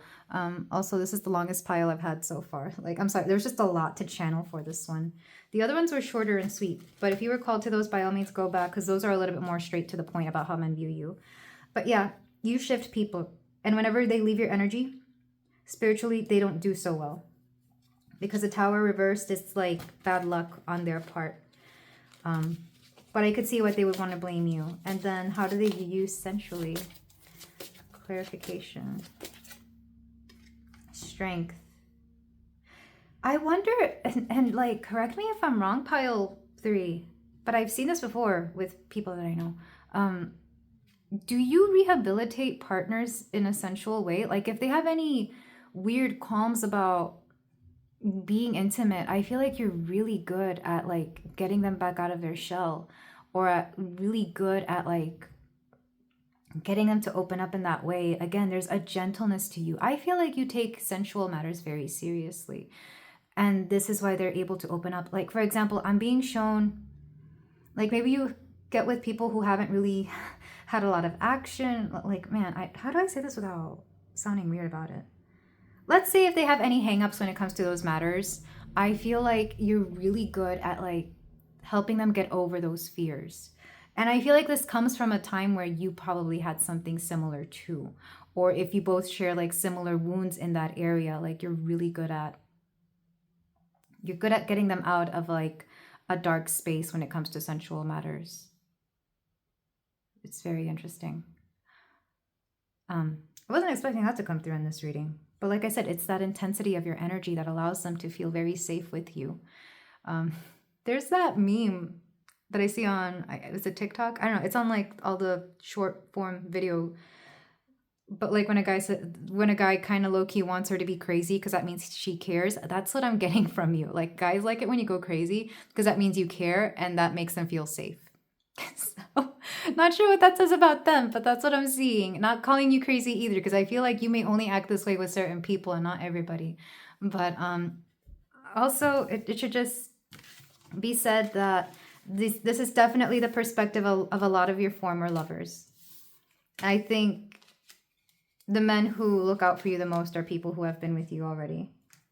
Because, like I said, they want you back. But let's go ahead and get some channeled messages. And runes to close off this reading. This has been a very interesting reading, pile 3. The fact that so much of it was so intense as well. Like, wow. People feel very strongly about you. I do suggest you go to different piles if you felt this was a little bit much, because the way I'm channeling in this particular pile is just... yeah. Let's get these are channel messages from your person, or sorry, not your person, but from men, how men view you in general. We have spring. It's interesting because we had Persephone in the tarot, and she is the goddess of spring, but much like she is the goddess of spring, she is also the goddess of the underworld. It's kind of like, this is like all the shadow work that leads to the spring. I feel like you're the shadow work that leads to something beautiful here. You could have also been born in spring, or you could just remind men of like the springtime. I hate how much we've been fighting, so I would rather not talk. You're not afraid to have difficult conversations. You're not afraid of a good argument if you feel like it's worth having, if you feel like it's worth sorting things out. And I feel like this is where you intimidate some men, because you're, even with like like not just your partners, I think with like men at work or your guy friends, you're not afraid of the heavy talks. It's like, wait a minute, let's talk about that. You're that person who's like, no, I want to get to the matter of this. Like, why did this happen? Like, you know, you're not afraid of having that conversation. You're not afraid to go there. It's that intensity of yours. We have, I love your touch, your laugh, your scent. Like I said, you are, people just love you, pile 3. And I feel like the energy wouldn't be this strong if they didn't. Fire sign, Aries, Leo, Sagittarius. Yeah, I was getting very strong fire energy here. Or you could even have like very strong placements there, like your moon or your Venus or ascendant. Last one. Earth sign, Taurus, Virgo, Capricorn. Which would also make sense with earth signs, because earth signs don't back down from anything. In fact, a combination of these two. Whew, okay, yeah. I love this energy pile. Pile 3, back of the deck. Every day is just another day without you. Yeah. It's like without you, it just feels empty, or without you, you bring a little spice, a little sauce to any connection or relationship you're with, and people miss you without you. Or even your friendships, you're connected, like whoever has had the privilege of being in your presence, they miss the days that you're not there. Let's get your runes. You get 3. Oh, interesting. We have naughties, which is constraint. I feel like I said, you cut people off, and those are the ones who miss you the most. We have Jira, success. This pile is going to be very successful in whatever they do, because you know how to set your mind to it. And then we have Wunjo, joy. despite this energy being intense, you're a very happy and joyful person. And I feel like that's the irony. It's like people would expect, like, even the way people would describe you to their friends, they're like, oh, they sound awful. And people are like, oh, no, actually, pile three is really fun and great. And I absolutely adore them. It's just like, dang. That's some wild, intense energy. But this is where I leave you, pile three. Thank you so much for letting me read for you. If you feel like doing so, you can like, comment, and subscribe. And I will see you in the next reading. Take care. Hello there, pile four. If you chose the orange calcite heart, then we have a reading here for you about how men view you, what men like about you romantically or platonically. Though, of course, this could also be the view of people other than men, because that happened in the last pile. I got not just men, but like women, straight women coming through. But you can also be any gender here. I really try to be very open. This is a viewer request that I'm going to honor because I've had it be asked like multiple times. So I'm like, okay, let me go ahead and do it. But you know me, I like to include everybody who identifies as anything here. So feel free to take this as you need it. But already for this pile, I don't know why I had Megan Thee Stallion and Dua Lipa's Sweetest Pie come through. So already, yeah, it's a pretty raunchy song, but very cute. So I feel like this is going to be my group of baddies. I mean, every pile is a baddie in their own way, but this one, I feel like you don't fear that aspect of yourself, and men definitely notice this. So let's go ahead and see what cards you got. We have Akpuch, fear. Fear. We also have contraction, inner world, mending, and being. You are just, how do I put this into words? You're not afraid of anything. In fact, both of these take place in like the nighttime, and there's like this bluish color to it. You're not afraid to say what's on your mind, and you're not afraid of communicating that which other people would otherwise have a hard time saying. The empty room. Yeah. I'm going to go ahead and get the rest of the cards because I was getting a particular energy here, but I don't know how to put it into words. It's giving a little bit femme fatale. It's giving a little bit, I don't really care kind of energy.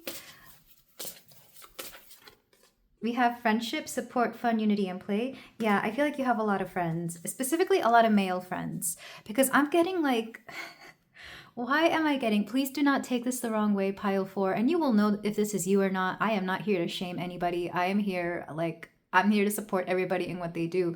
I'm getting F-girl energy for you. Or if you're, for example, a gay man, same thing, F-girl energy for you. Like, you're just a baddie. You're not afraid. And I feel like when it comes to your sensual side, you're not afraid to, you know, have fun with that. Back of the deck, we have healing the heart, power of self-love. Yeah, and I feel like this comes as a way of showing yourself self-love. I'm not saying that you use people. It's just that you are not afraid of like treating men the way they would treat women. And I don't think you even come to it with like a sinister look to it. It's just like, you know what, guys have fun this way. Why can't I? That's what I'm getting for you, pile four. Let's get another card.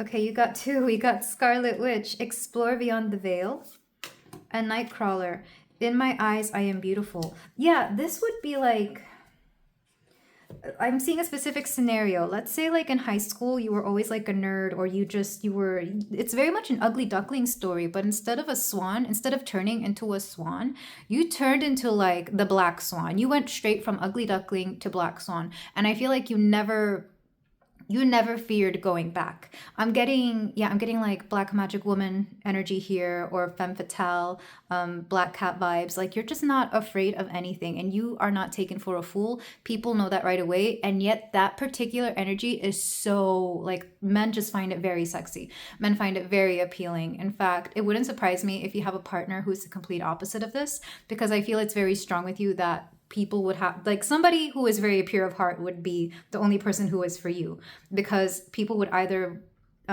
just fear this in general, or like not have anything to do. Yeah, like, I feel like you don't have many friends, so the few that you do, you're very close to. This is such interesting energy. Let me get the rest of your cards. But men don't F with you, essentially, pile four. They do not. And the ones who do are only pure of heart.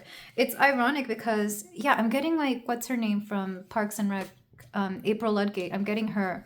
Like, you give off that energy, but a little bit less. Well, I guess it could be a little bit more girl next door or a little bit less. I don't know. But there's something here about your energy. You do not mess with. You don't have the time. You don't suffer fools lightly.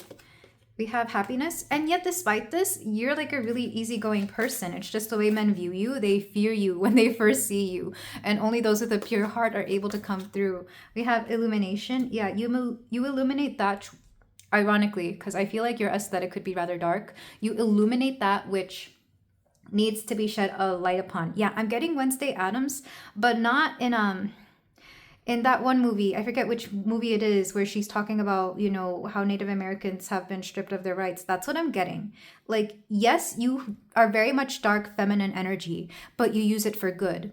Because once upon a time, you wanted to make a change, and the way you sought your power was with this particular aesthetic or way of being. So again, you are not afraid of anything.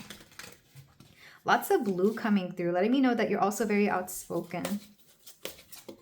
And determination. And yet all these emotion cards, it's like once people get to know you, they realize that you're not a bad person. I'm hearing, who is it? Jessica Rabbit. She's like, I'm not bad. I'm just drawn that way. That's what I'm getting from you, pile four. So again, major baddie, but she's got, I feel like this is my pile of people who probably already have like, either you're already married or have a partner, and your partner is probably the opposite, if not in looks, then at least in their personality, because I'm seeing like one particular man who is just an absolute golden retriever energy, or just an absolute sweetheart who loves you, and yet you have this view of like the way people view you, the way men view you, is that you're just a femme fatale, and you're just like, joke's on you, I want nothing to do with you, I've got a man who loves me and I don't need you. I think that's part of the reason you're so fearless as well. Last card from the karma cards. Yeah, you're full of self-love. So definitely getting Wednesday Addams, Morticia Addams, which you could see her as the older version of Wednesday if you wanted to. We have Scarlet Witch here, so you could also look like her, or specifically, of course, Wanda. Let's see. Yeah, and even her partner, Vision, he was very much somebody with a pure heart, you know? You've got the fourth house. As you did in the past, your home base or your family, do what makes you feel secure. Your family and your friends are very important to you. And I feel like that's what makes you really attractive as a partner. I feel like if you found your person, this is probably what drew them to you. Not just that you have this particular look going for you, or that you cause fear in the hearts of those who are impure, but like... such dramatic language in this pile, but that you actually do have a very caring heart. It's like you have a rough outer appearance because inside you're a very sweet soul, and you never want to see anybody get taken advantage of. You care a lot about your home, your house. If you have fur babies, you care a lot about them. There's a very nurturing energy to you, but the way you nurture is very different. You nurture through empowering people. I'm getting rather strong feminist vibes here. So yeah, I'm not surprised, because I'm seeing because these girls, and I don't mean to generalize, but they make me think of places in the world where women are disempowered by just not giving them an education. And I feel like that could be something you really care about. Like I said, you have very strong morals. You have a heart of gold. Like, you care about these things. But maybe your outer appearance, again, because you look a certain way, men would assume that you're just like a femme fatale, that you are dark, sexy, and mysterious. But the truth is like, you care about human rights. Strong Aquarius vibes here. I'm also getting Angelina Jolie, just like how she goes to how she speaks up for a lot of women's rights as well, even though she's got that look to her. So I'm getting a lot of that. The power of self-love. Like I said, I feel like a lot of you have gone through like an awkward phase, but you don't mind that because you're grateful for it. It helped you build your character. It helped you see people for who they are. And if it hadn't been for that, then you wouldn't understand the power of how you look, because you're not above dressing a certain way or doing certain things to get the attention for, you know, other things. Like, you know, you understand the power of your physical appeal. You understand that. And if that can help you get something done in this world for somebody else, you'll do that. Again, it's with a heart of gold and like pure intentions, oddly enough. I don't know if those contradict each other, but that's what I'm seeing. I am going to read from the book for the empty room though, just because I feel like I haven't been focusing on that card enough. So from the book, we have the vortex, the abyss, the nothing. The empty room haunts us all. It is the universal and all too frequent feeling of lack, of wanting, of the craving to fill ourselves with something, anything. We too often attempt to remedy the discomfort of the empty room by any means necessary, leading us to a culture of more. Ironically, the empty room is filled to the brim with potential, yet we perceive it as not enough.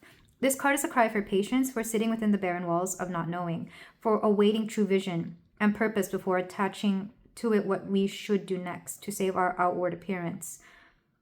Be with the nothingness. Be with the impatience. The empty room has immense power. Let others wonder what you are doing. If you can settle into the magic of emptiness, you will soon hear its whispers of wisdom. So for those of you who are not in a connection, or for those of you who are longing to achieve some sort of goal, I feel like there have been times in your life when you have felt very empty, and I feel like it's been those times that have turned you into the person that you are now. This is self-reflection. This is working on yourself. This is doing the shadow work, the therapy work, whatever it is that you need to do to become the person you are. And I feel like that shows through. And that's part of the reason people fear you, because not everybody is willing to do this. Because you do the work on yourself to be introspective and to become a better person, you become unstoppable. It's like there could be people more successful than you, more beautiful than you, etc., whatever you want to call it.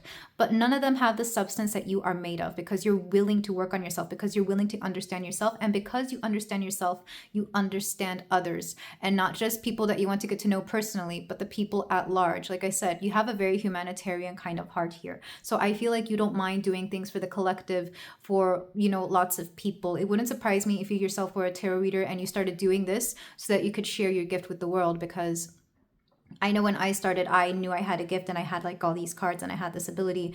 I did not have the skills to be able to do this kind of thing, because I was never great with public speaking. I wasn't great with speaking at all or being in the public eye, but I wanted to do this to give back to the world. And I feel like it wouldn't surprise me if you did something similar. If not with this, it could be with anything else.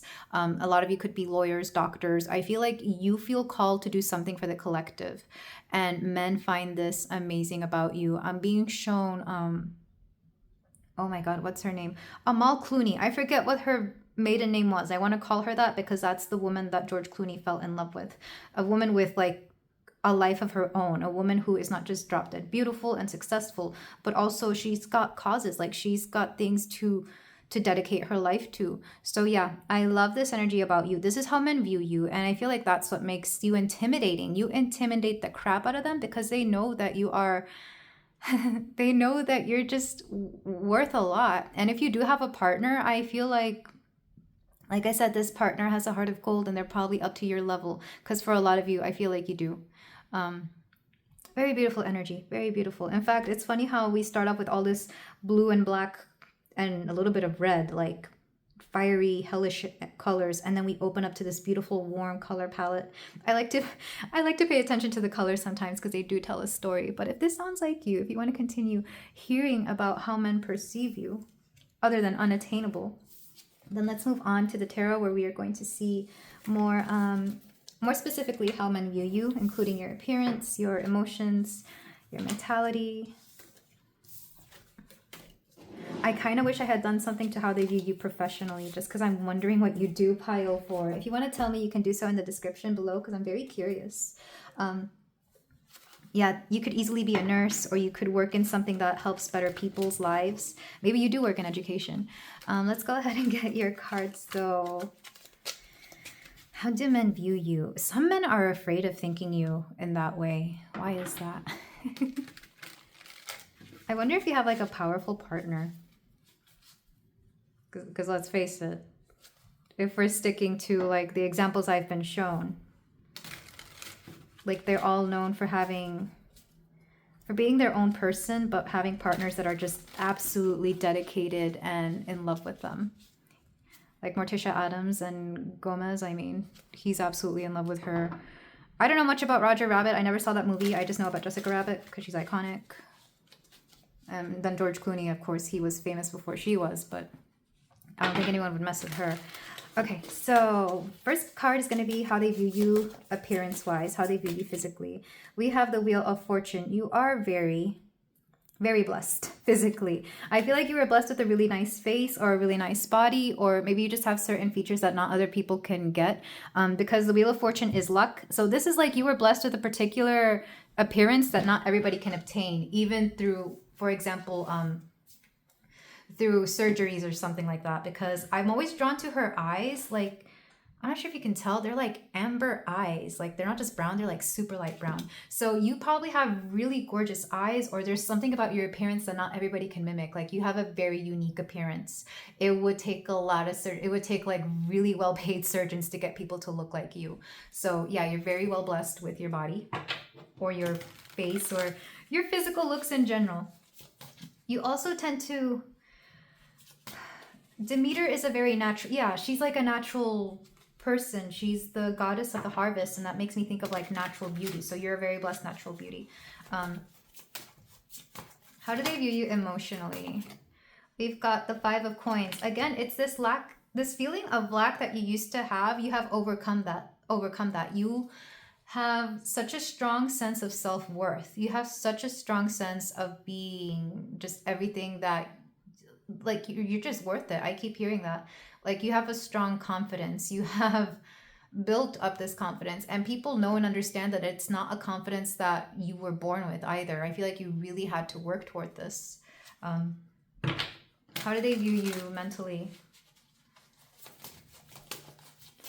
For a lot of you, you could have also come from poverty and have worked your way up from that. So that shapes how you view things emotionally. This probably is where your compassion for people in general comes from.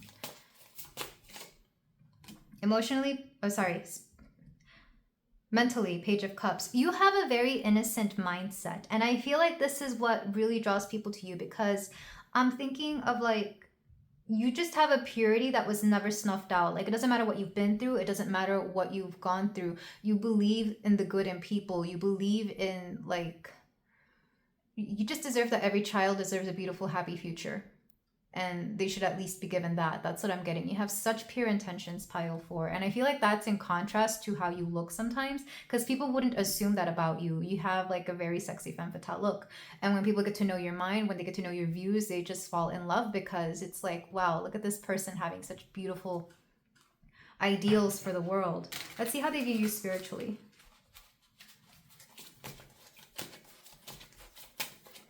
We have the Two of Pentacles. I feel like you have wrestled with the idea of spirituality before, and maybe you still do from time to time, and you just pop onto the tarot cards out of curiosity or out of like a natural liking towards them. Because I feel like at one point you probably were either atheist or agnostic, like you didn't want to believe in it, and or your spirituality is very, like, you take some of it but then you leave some of it, like you don't believe in it completely. Maybe the way how you view the law of attraction or the law of why am I hearing the law of desire? Is that a thing? Or how you view the universe, God, religion, etc. I feel like it's very different for you. Like, you take certain pieces, but you don't completely believe in it, because you know and understand that we have to live in this human world above all. So I feel like you're more preoccupied with like the reality of things. I don't feel like you would lose yourself too much in things like spirituality the way I would, at least, because I understand this because I've been through this myself before. But you definitely keep a very realistic view of the spiritual, of the unseen, and that which is that we have to deal with every day. So you're very balanced when it comes to this. Even though this is reversed, I'm only seeing it reversed because the way I understand it is that I wouldn't see it as balanced, but you make it work for you. And I feel like men really enjoy this about you. Like, you're very realistic when it comes to your spiritual practices. For example, you probably do believe in mindfulness and meditation. And if religion works for somebody, you're all for their rights to be able to practice that. But what you won't stand for is people using religion to carry out some agenda that you know is nefarious at its core. That's what I'm seeing. So that makes a lot of sense for this particular pile. Let's go ahead and see how men view you sensually.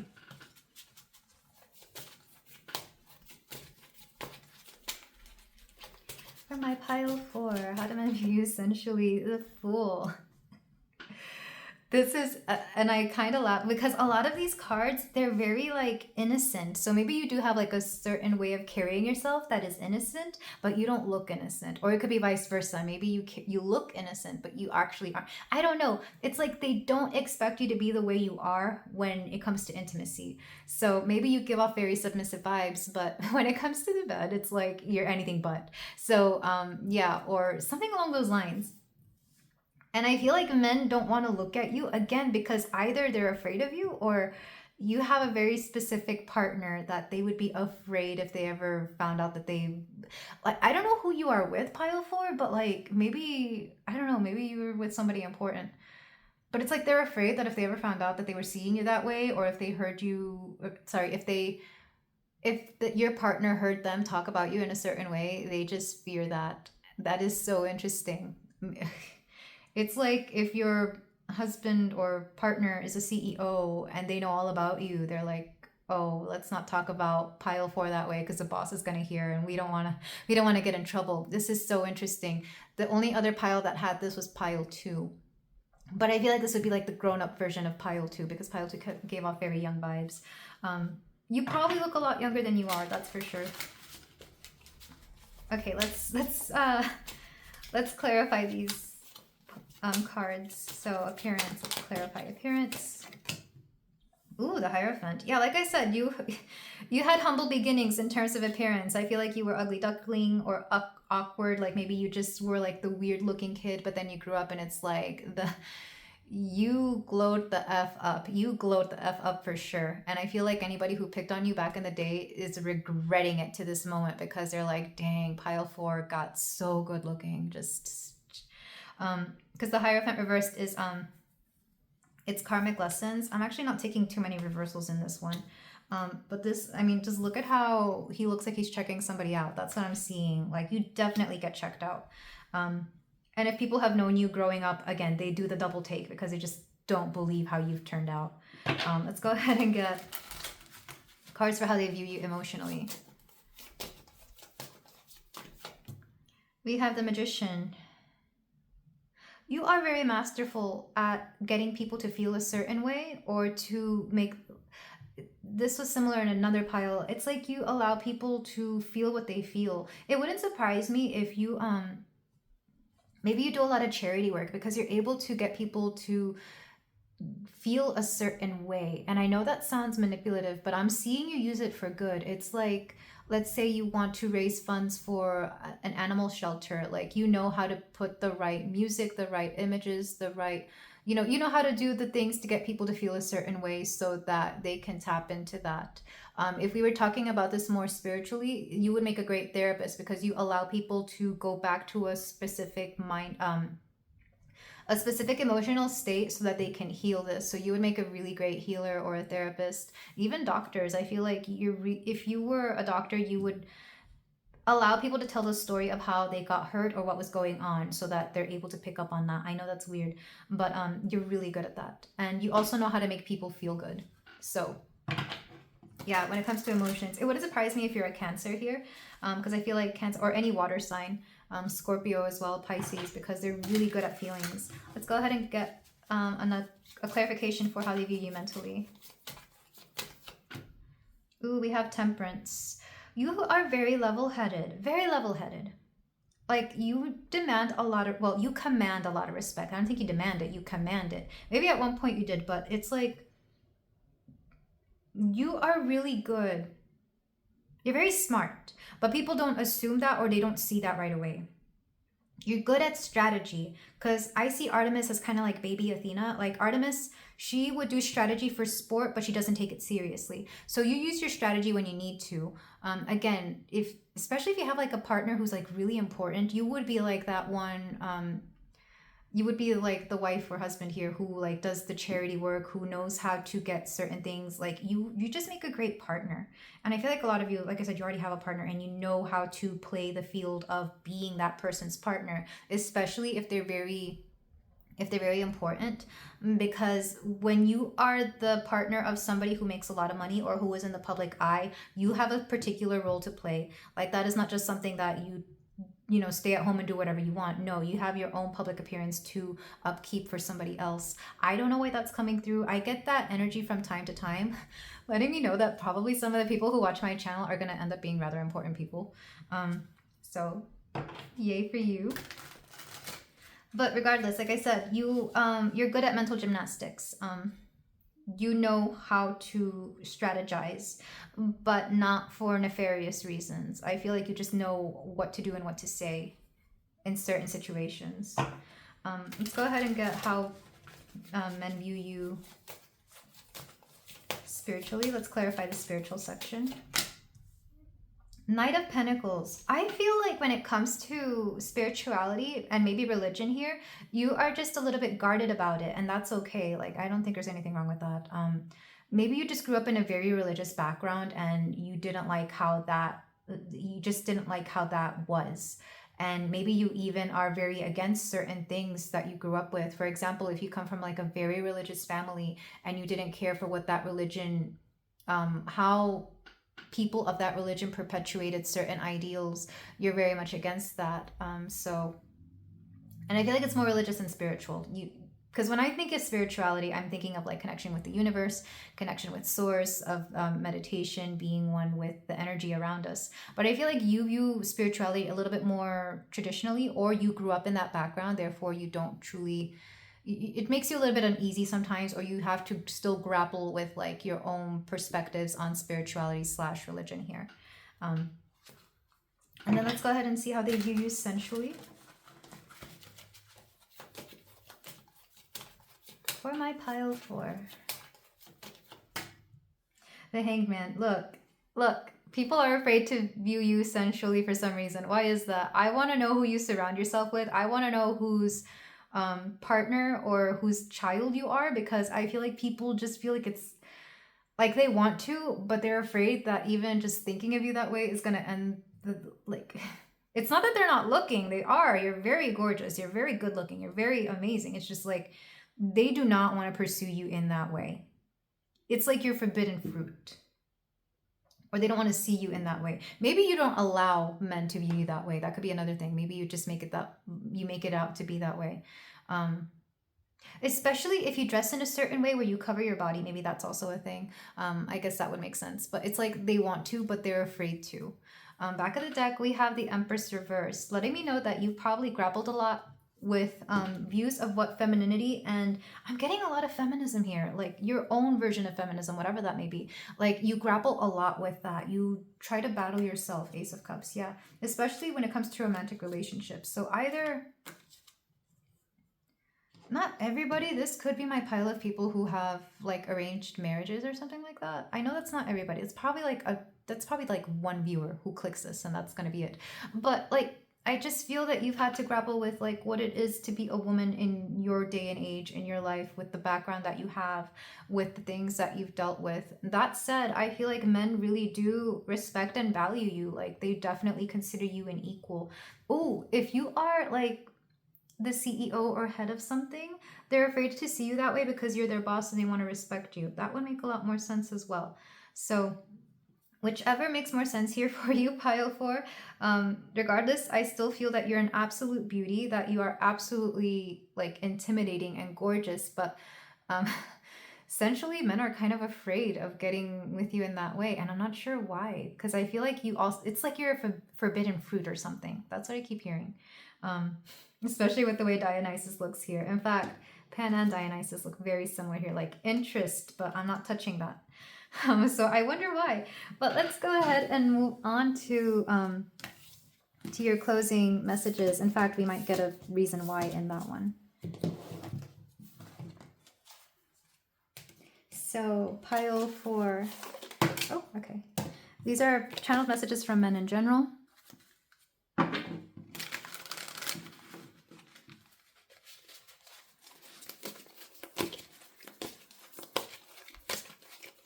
Yeah, you command a lot of respect for sure.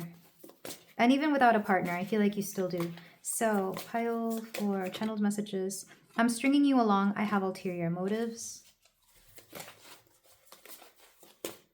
It wouldn't surprise me if men used you to get to somebody else, specifically either your partner or for some, because I feel like whoever you are, you run in like something rather important, or you could even be like, for example, if you are a boss, like men like to sweet talk you so that they can get a better position or something along those lines, or better jobs or something like that. They like to charm you. That's what I'm getting out of that card. I don't have time for a relationship right now. This could be you or this could be them. I feel like if you're not in a connection, you are your own connection. You are your own person. You are dedicated to yourself. We have, I'm insecure about the state of our relationship. Interesting that we have a lot about relationships here. You would make men insecure because you just know who you are, and you have a lot to do in this lifetime, pile 4. How am I supposed to be okay when you've overtaken every thought? Like I said, men are afraid of thinking you in that way, and yet they can't help. It's like that one thing. It's when something is forbidden, they want it more. That's what I'm getting for you specifically, pile 4, which is very interesting.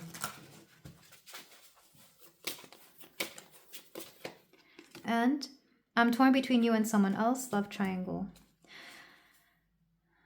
Interesting. Interesting. I do feel that, why is this? I'm trying to figure out why this weird energy of like men seeing you as something forbidden, or like they're just it's not that it's not a love triangle in the way you think. It's like, for some of you, I feel like if you have a partner, their friends could be into you in that way, and they don't want to think about you in that way. That's not going to be for everybody, and I hope that doesn't cause problems, but I am seeing that. And then for others of you, it's like men have to choose between you and a career, especially if you're in a career where there's a lot of men. Like, they find it easy to fall for you, but they would rather advance their career than be with you. And maybe a lot of you are healing from a love triangle or something along those lines, and maybe this is why. This is such interesting energy. I don't know where this sudden turn came about. And then, you're too clingy, I need space in a relationship. For a lot of you, you could be in and out of relationships a lot, or you could be in like, why am I hearing this? A committed, difficult relationship. So you may have tried an open relationship or something here, and men know about this, but they don't want to deal with that. Like, they would rather you just be single. Or if you are, yeah, something about that, which is so interesting. But let's go ahead and get your runes. I know that's not for everybody, so if you want to ignore a lot of this, I feel like these messages are for like a very specific few. Let's go ahead and get your runes. Okay, you got 3. We have Daga's home. So you are known for having a very beautiful house, or your home could be where a lot of people gather. We also have Jera, success. Yeah, I feel like this group is going to be very successful. You give me that. Either you marry someone successful, or you yourself are very successful. And then we have Wunjo, joy. You are, like I said, you're a very happy person regardless. Like, I don't think you really care about all this conflict that you see here, because if anybody ever tried to pursue you, you don't care. Or if you have a partner who said it's okay for you to have, like a little side thing, you don't care for that because it causes too much drama that you don't really want, which I know sounds weird. I feel like some of you do have partners that would be okay with you having something outside of your relationship or marriage. Take that how it resonates, but this is where I'm going to leave it, pile 4. Thank you so much for letting me read for you and clarify any of this, because I got a little confused with these channeled messages. If you want to, of course. If you feel like doing so, you can like, comment, and subscribe, and I will see you in the next reading. Take care. Hello there, pile 5. If you chose the shungite black heart, then we have a reading here for you about how men view you, how they perceive you, romantically or otherwise. So let's go ahead and look at the cards that you chose. This is a viewer request, so I am honoring that with this video, but of course I invite anybody of any gender who identifies as anything and who is into anything to view this video.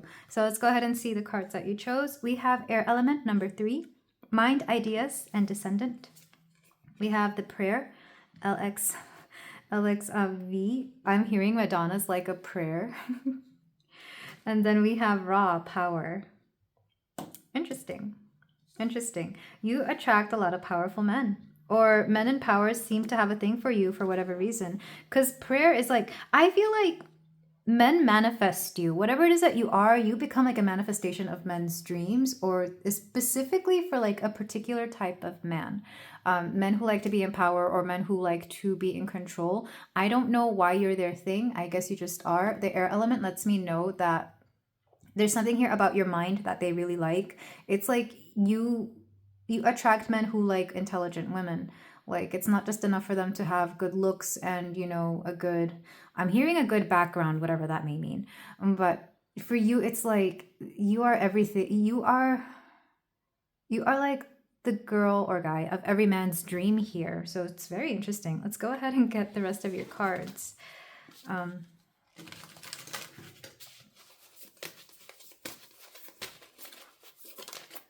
For my pile 5, we have Misty Night. Are you sure it's answers you want?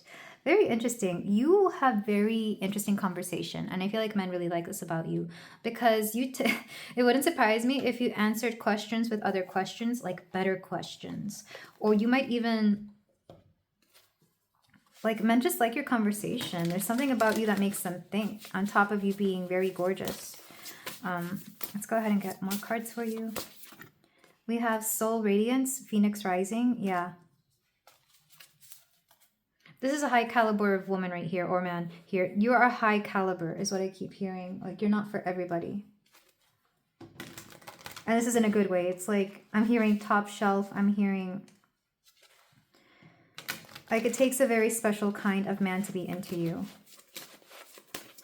We have Virgo, the serving of others, the details of, do what you must do.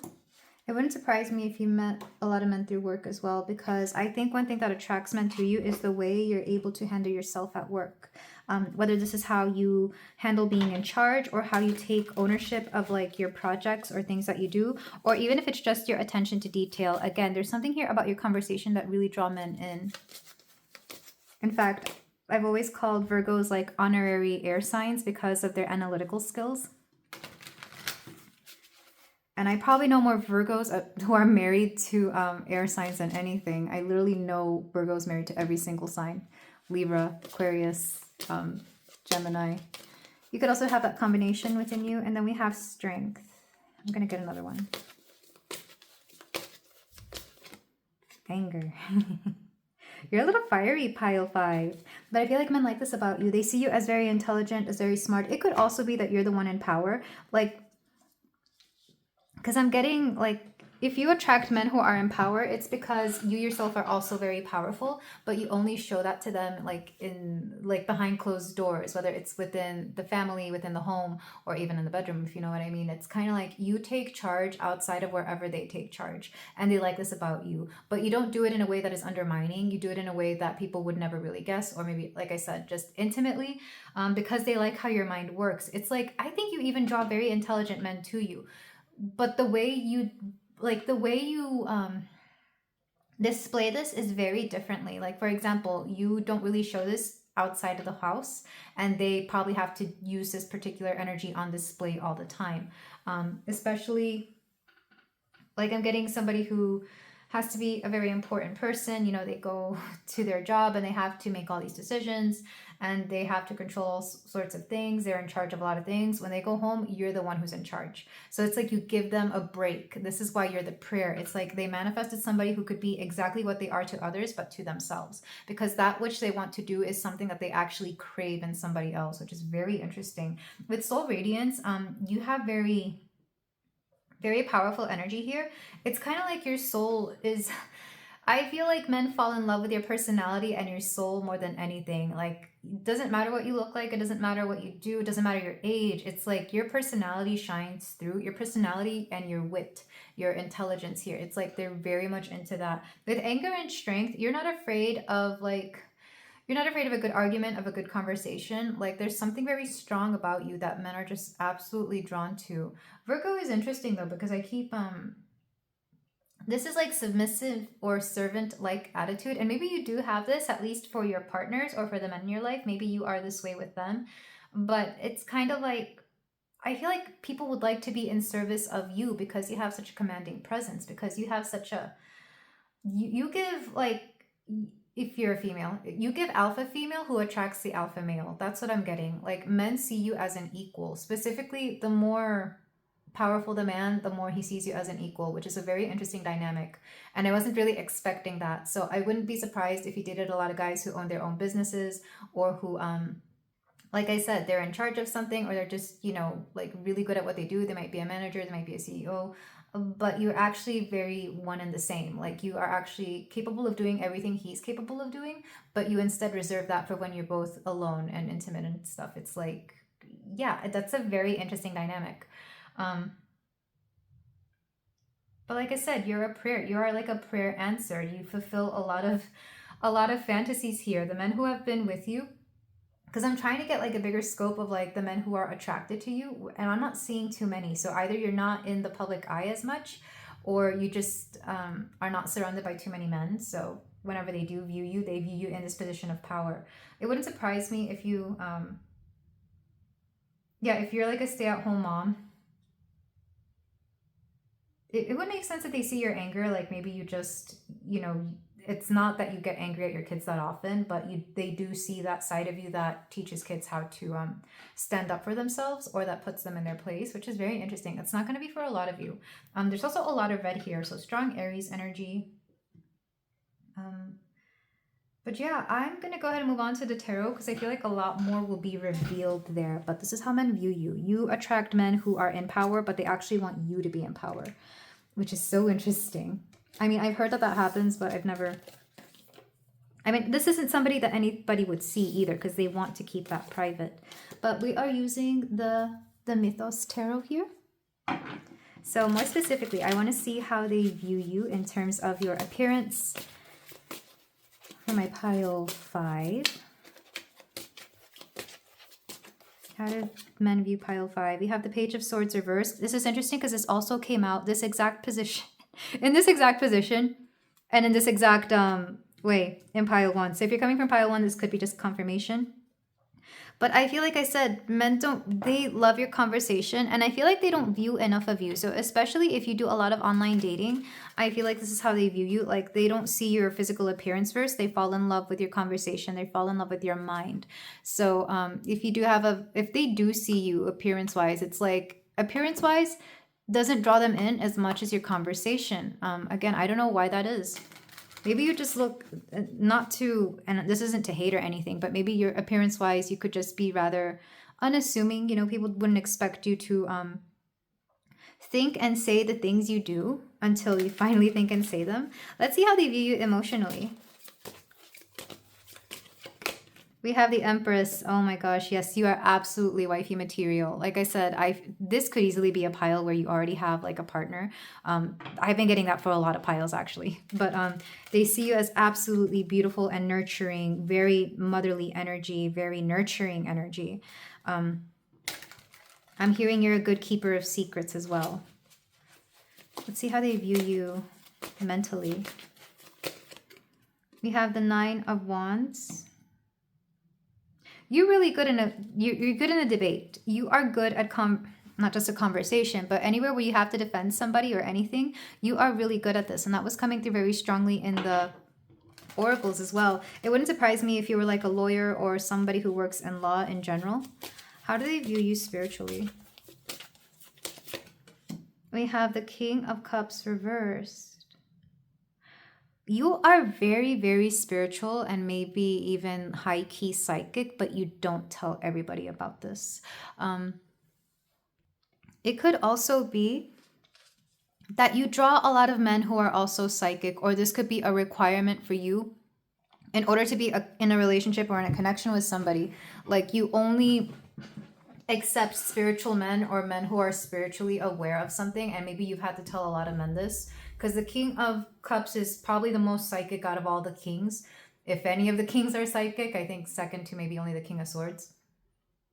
Because he's very in touch with his emotions. This is emotional maturity. So when it comes to spirituality, you need a man who meets you there. In fact, the fact that we had manifestation in the oracles, the fact that men can manifest you, I feel like that's how you know that's for you. Like, why? This is so weird. Because I'm seeing a scenario where the men you are most attracted to are the ones who manifest you, because that's how you know on a spiritual level that they truly wanted you and prayed for you and that they wanted you in their life.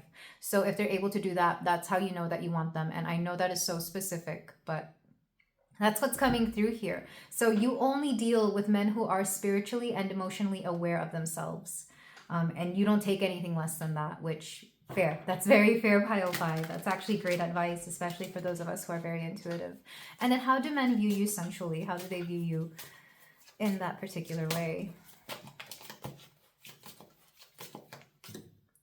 We have the Knight of Wands reversed. I'm not taking him reversed. I feel like back in your day, you were approached a lot. You may have had like a very wild past, especially because I feel like this particular pile, you could be just a little bit older, or you could just be um, like those wild days are behind you. I feel like, I don't know, at least your 30s or something, because I feel like back in the day, you used to have quite a lot of suitors, or you just got around a lot. Like you are not averse to a good time. But how do men view you sensually? You are the pursuer. You're very dominant, and they like that. Like, you attract men who want a woman to be dominant, or whatever you identify as. They want you to be dominant. Even if you look submissive, they want you to like be the one who is in charge of everything, which honestly they find that very attractive. They find it to be a relief, actually, which is so interesting. Your energy is very interesting, pile 5. Like, I'm having a hard time translating this because it's not what you would think, but men are very much into everything that I'm telling you about. Even if it seems like it's not interesting, they love that you just take charge. They're not expecting it. I think that's why it came through reverse. It's like they're not expecting you to be somebody who is so dominant in bed, but you are, and they like that. You could also attract younger guys as well, especially if you are older, because we have the Knight here. Let's go ahead and it's opposed to like the King of Wands. So let's go ahead and clarify these, because already very interesting energy for you, pile 5. So let's clarify your appearance. This one I'm really curious about. I want to see how they view you appearance wise. 2 of Wands. 2 of Wands. Why am I getting why is this? For whatever reason, people think that you have people think you have a lot of suitors. That's how you come off based on your appearance. But I'm trying to figure out why that is. Why is that? I'll come back to that. But physically, they see you as like doing your own thing. Like, you just come off as somebody who's not interested or very nonchalant. 2 of Wands. It's like you might be a little bit indecisive as well. And this isn't anything to do with your aesthetics either. It's just like the way they see you when they first meet you. It's like you don't, I don't know, like you can't be bothered, or like you're not really, it's hard to impress you. Like, they want to see the look of being impressed on your face, and you're just hard to impress, which is so interesting. Let's go ahead and get the rest of the cards though. And I might clarify the physical appearance. Maybe a lot of you just date online, or you date like long distance. But that wouldn't make sense either, because, you know, we post our pictures online a lot. So how do they view you emotionally? The Moon. Ooh, you are so good at keeping secrets. I feel like whatever secrets men tell you, you take to the grave, or you're just really good at nurturing. You're also really good at allowing people to be vulnerable and to allow that side of them that they don't share with everybody else to come through. Again, this has something to do with either your conversation, or just how you're like a prayer for people. Like, they want someone to, oh, okay, I'm getting it now. I'm hearing Personal Jesus by Depeche Mode. Feeling unknown when you're all alone. On the telephone, lift up the receiver, I'll make you a believer. It's like you are really good at calming the anxieties of men. You're really good at being their confidant, and this is so interesting. The Moon and the Empress make you very psychic, even though you don't, I don't think that you, I mean, let's face it, I feel like you are to some extent, considering that you have some very specific spiritual requirements for the men in your life, but still. You could also date multiple men. Maybe that's what I'm getting here. Like, you're casually dating a lot of men, or maybe you're in an open relationship. How do they view you mentally? 5 of Wands. Again, you don't back down from a fight. You're not afraid of conflict, but you're also really good at conflict resolution. This would be somebody who is like not afraid of tackling very specific subject matter, or like very heavy subject matter, so that you can resolve something. Like, you don't like there to be problems, so you bring up the problems to resolve them, if that makes any sense, which I know seems weird, but this is very specific. There's also something here about whenever you start talking or having conversations with men, you draw jealousy from others, which I know seems weird. It's kind of like mentally you understand men a little bit more than women, so you could draw jealousy from women in that you are able to have better conversations with men than they would be able to. Like, maybe I don't know why this is so specific. This isn't going to be everybody, but it's like if men see you have a if women see you have a conversation with men, they notice that you're able to elicit like certain conversation topics a lot more easier, or you're able to get them in a more comfortable space. Like they wonder what you do, because it's like, I can't have that kind of conversation with them. Even if it's like, for example, like other women's partners, they wonder how you do it, because I feel like they've been trying to get them to talk in that way, or to bring up that subject matter, but you bring it up a lot more easily. So maybe you're a therapist or something along those lines, because you make conversation of things that people wish they could. Um, that said, if women understood that you are on their side and wanted to help their partners be better communicators to you, I feel like they would be the smartest people ever, because you would actually, I feel like you'd make a great couples counselor or something along those lines. Rather than just be jealous with you, it's like befriend pile 5 and she'll help you out, you know? This is so interesting. Also very specific. So take that if it resonates. Okay, let's clarify the spiritual card.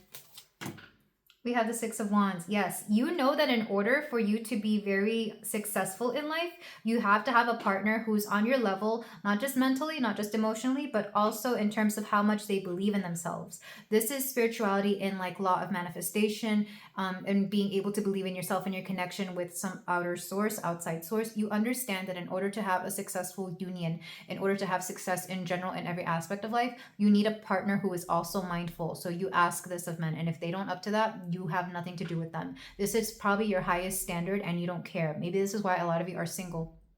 It's like, if my man doesn't do the internal shadow work and the mindfulness work in order to make himself better, I don't want him. That's what I'm hearing from a lot of you. And good for you. I like that. I like that specific standard that you have, and maybe I should adopt that as well. Let's go ahead and see how they view you sensually though. And then I'll clarify your appearance. So I don't know why that's not coming through. 8 of Wands. Like I said, I feel like in the past, and maybe you're celibate now, and this is why the past keeps coming up in your sensual section. I think in the past you were a little bit of an F girl, or you were a little bit hit it and quit it. Or maybe this is how men viewed you, like you were just something for, you know, like a one-time thing. I think back in the day it was more of a sport to you, because both of these cards give me very athletic. We have Heracles and Atalanta, so yeah, like very maybe you're just a fan of the quickie as well. But I feel like back in the day you used to just view it as a sport, and now it's like either you're celibate or you have a committed partner that, you know, you do things with. But when it comes to your sensuality, I keep seeing the past. So take whichever resonates. And like I said, maybe some of you are older as well, so you don't really partake in that anymore. But back in the day, you used to. Back in the day, you were quite a wild thing is what I'm seeing. I want to see more about your appearance. Maybe, especially if this is like my really older viewers, I feel like you don't care about your appearance anymore. And I wish that wasn't the case, because like I said, this Empress energy, you're very beautiful. Even this card, Celine with the moon. It's interesting that they both have like very pale hair. Like it's bleach blonde, and then this is silver. So maybe some of you are older, and you feel like your physical appearance is nothing to really talk about. And I hope that isn't the case, because beauty is timeless. Let's go ahead and I want to get a card to clarify outer appearance. The sun. The sun. You have a radiance about you. Even if you're older, you just have this beautiful magnetic quality about you. Even if you're older, I feel like, because interestingly, Helios here is, I see him as a silver fox, you know, like you can tell he's older, but like, dang, he's a good looking man. I feel like there's something here to be said about your confidence, something to be said about how you carry yourself, even how you move and how you act is all about confidence. Because trust me, there's people out there that I've seen who are not much to look at, but the way that they carry themselves with such confidence, it's just overwhelming to the point that you can't help but find them attractive. So if that's some piece of advice I could offer you, if you feel like you lack confidence or that you're no longer in the energy to be quote, quote, attractive, practice the confidence and you'll find it. Because trust me, I see people of all ages get with lots of people, just in case that's something that you care for, pile 5. I know that's a very small select few viewers, but still. Back of the deck, we have the High Priestess Persephone. You are so intuitive. Not just that, but you're also wise. And you men are attracted to this about you. Like I said, there's something here about your conversation, your overall energy. Like, they love your intuition. They love that you value yourself enough to only care for mindful people in your presence. So you may not know a lot of people. That could be another thing. Maybe you just don't talk to a lot of men in general, but you care about the energy and the quality of people that you allow into your life, and men love this about you. These are like the highest standards ever. Knight of Cups, yeah. You actually do have a lot of men who are into you. Just in case you were wondering, like, you do. Maybe you don't care about that, but you do, pile 5, including younger ones. Including younger ones, because if there's one thing I've learned about this newer generation, they sure like their older women. But let's go ahead and move on to some closing channeled messages here. I like this pile. Because for a lot of you, you think that your wild times are in your past. And if you want to keep them there, you can. But I feel like if you ever needed to reignite them, you could as well. That's only if you feel the need to. I'm not saying that you should. Okay, so these are channeled messages from men or maybe even past partners. For my pile 5, how do men view you?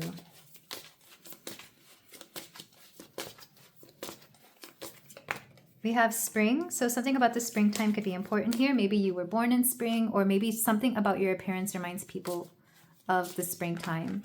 We have, I'm hiding a secret from you, positive. Like I said, you're a good keeper of secrets. Like, whatever secrets people tell you, you take to the grave, and men find this very attractive about you. We also have, this is a karmic situation. I feel like you've had many a karmic situation in your past. I'm pretty sure you don't care for those anymore, but you probably have had them. I hate how much we've been fighting, so I would rather not talk. Oh, you know what this is? You know how to win every argument ever. Like, and this is why people don't really want to argue with you, because they know you'll win because you're so smart and you know everything. And either that, or you're just really good at, like I said, mental gymnastics or verbal gymnastics, whichever one you prefer. And then the last one.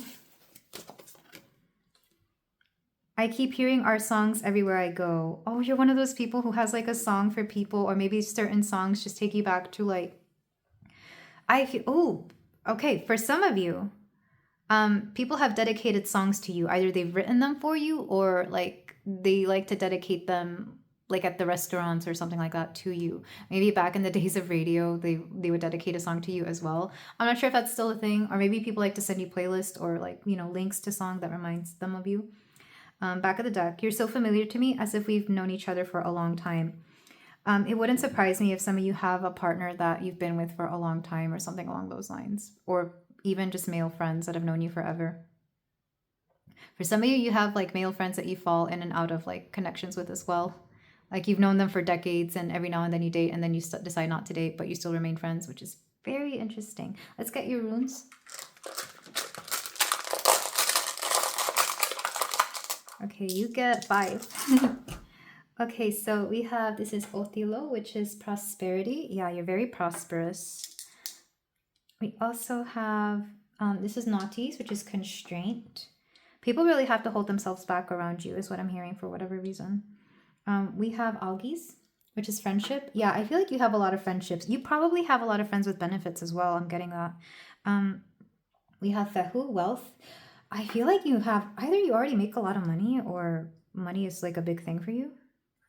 And then we have, this is Suilo, self. You really understand yourself. Like, you don't need anybody's outside validation. You know who you are, and you have a very strong sense of self. And I feel like people find this particular confidence very, very interesting. So this is how men view you. Thank you so much for letting me read for you, pile 5. If you feel like doing so, you can like, comment, and subscribe, and I will see you in the next reading. Take care.